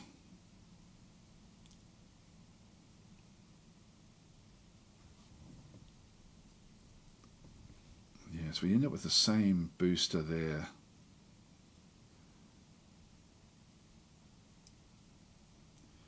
If I throw that one there, to buy that one, we can't afford it. It's going to cost 3,000. If I keep on pushing down the supply ships, that will ultimately, it's going to cost me 400. It's 4 supply ships worth. And I am building the supply ships fairly quickly, so we'll just keep on doing that. We will need to get more of the modules as well. That's from one of the locations, unfortunately. And if I grab that one and then I go and get the, I've got planetary mainframe, which gives me +2 level to research around that as well.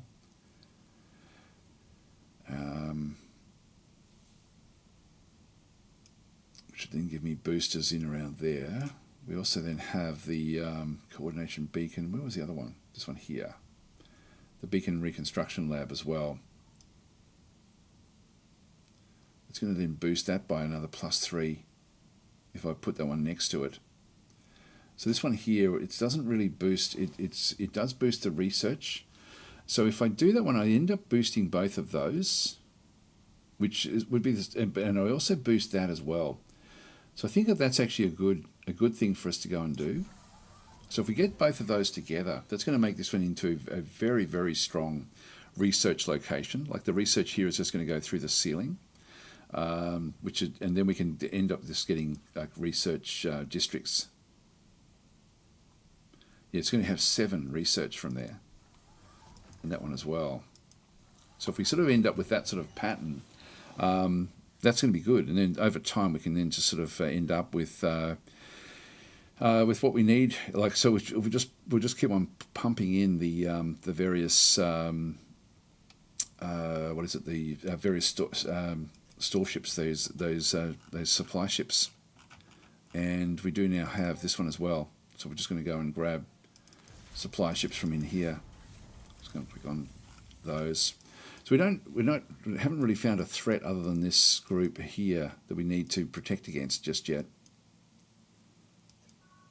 Event. So this is a prospector. Ancient star map. So your flagship discovers an ancient star map etched into the surface of a seemingly insignificant moon. The map reveals that there is a very valuable planet relatively close to our current location. So seek out the high quality planet in a nearby star system. That's the prospect. This should be close to where we actually are. So where is that? So we stumbled across one, a prospector.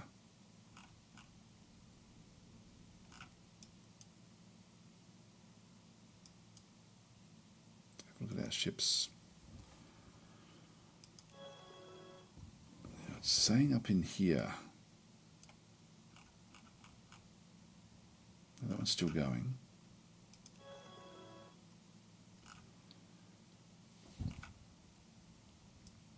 Not sure where this other planet would be. So uncolonized planets, we've got ALCAP 4, these are class 2, class 5, class 3, 2, 1. Yeah, no, nothing we've seen. I'm not sure where that one would show up. Not sure. Anyway, we'll continue on. And end our turn there. Build an asteroid mining base. Yes, we would. And so we're finding more. So this particular world has got 3. This one does actually also have a precursor lab world, unfortunately. So they've got that one as well. So that's going to be Rastaban 4. So an important precursor lab there. So that will give them a big boost to whatever they're doing. And 3 planets, 3 dead planets, and nothing else. So we've gone out to there. Let's go across this way. Oh, now with the subspace scanning, we can now see the. We can actually move from here to there, and from there to there. Interesting. So we can actually now go through hyperspace. With our ships, with some of our ships. So yeah, so we do actually now have these portals. This is new in the game as well. This has now just come into the version 3, so it's part of the base game. So we've now sort of located that one, and we should also find a another. We should find an area once we actually find the edge on of the map. There will be a location somewhere off to another sector. We haven't found that one just yet. That one there is a probe, which is not going to be contained. If we go back in, constructors, I can't really build. I could build one there, but there's no real benefit at that world. So we do need to get God, I wish there was one that went from, say, here to here. That would be very, very handy. That would sort of sort things out for us quite nicely. We should try to send a probe through just to sort of see how things actually sort of do operate. I think I've got anything that I can really do that one with. And so this is Crankstone Prime, our home planet. Now we're nearly full of citizens here, which means that we have to start thinking about doing things with them. And at this stage, there's not a hell of a lot.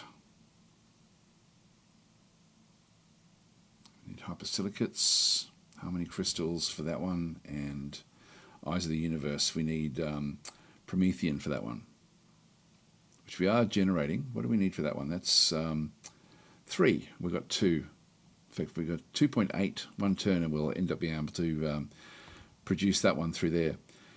If I go back to the entertainment districts, we're still 78% in through there. We've got the financial district there. I do want to be getting more manufacturing. Got the starport. Food is okay.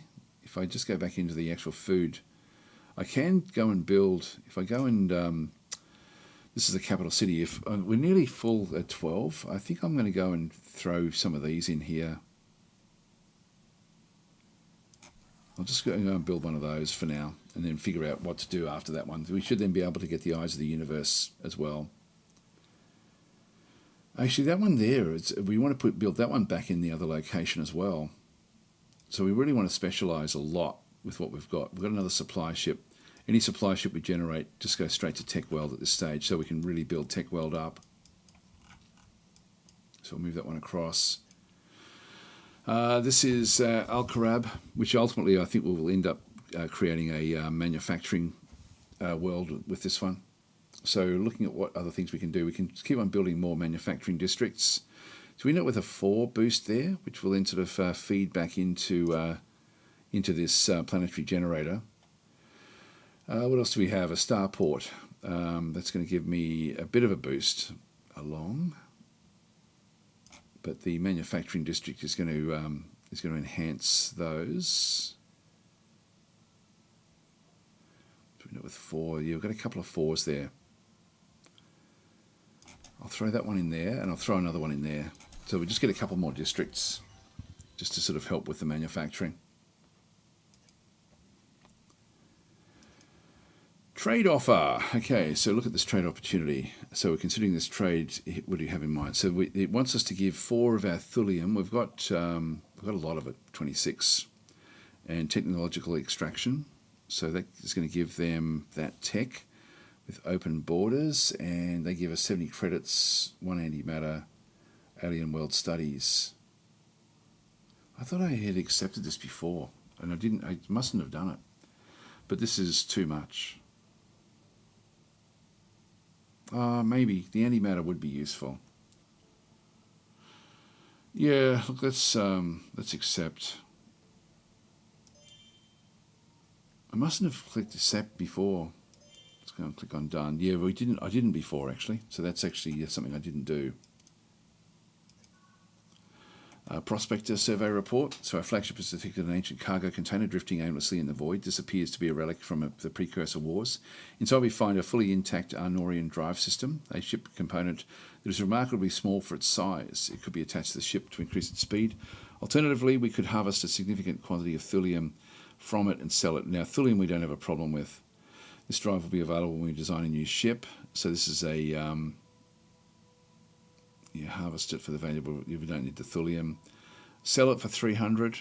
I think I'm going to sell it. I'll just do it that way. Get rid of it. Now, look at the time, guys. I do actually have to wind up now, so I'm going to have to leave it here. So we'll be back in a few more days, and then we'll sort of we'll keep on sort of playing, and I'll be back a few times. There's a few little things we're starting to now at least explore our local area, and. I wonder if they're actually if that's our colour and that's their colour. Maybe it is. It's a bit hard to tell with the two colours being. No, they're the darker colour. For whatever reason, we've got the biggest area. Maybe it's because we've got the most systems under our control. Anyway, I will leave it here, guys. So thanks for watching. Hi Sapio, how are you going? Is that a good world east of Riskol? Unexplored space near that star. Let's have a look and see.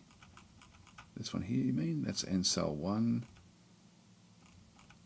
There's Raskol there. That's not a good planet there. I haven't really come across any other good planets. We've got the 2 planets in that system. We did get that message though, didn't we? About the we got the ruins of the ring world. Shattered beacon, but we did get another message about a good planet. Unless it's back up in here somewhere, which I'm hoping it's not the case. This one may be far enough away that we end up being able to sneak into here. You have to think about it. I mean, in that unexplored gap, as in here, maybe. Although it won't be part of this Raxol system. There's no star that we're sort of seeing. There's a ship graveyard. That's an anomaly.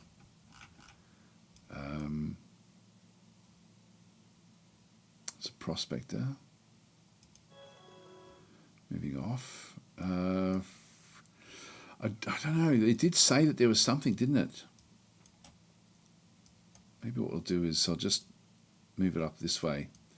When we sort of start, that way we'll just have a bit of a look to see if there's anything up in that system, in that area. I mean, we know that there's these guys still floating around somewhere. We have to avoid them. Those creatures. And that one's not going to be. It's going to be too far away for us to make sense of that one as well. Anyway, guys, I do have to leave it there. So just read a few more of the comments. So. Dagger directive in 1 or 2 hours. It'll be less than that actually. It'll probably be within half an hour. I would imagine. I just want to have a bit of a break, and then we'll sort of be back to it with a bit of multiplay. Sort of continue on.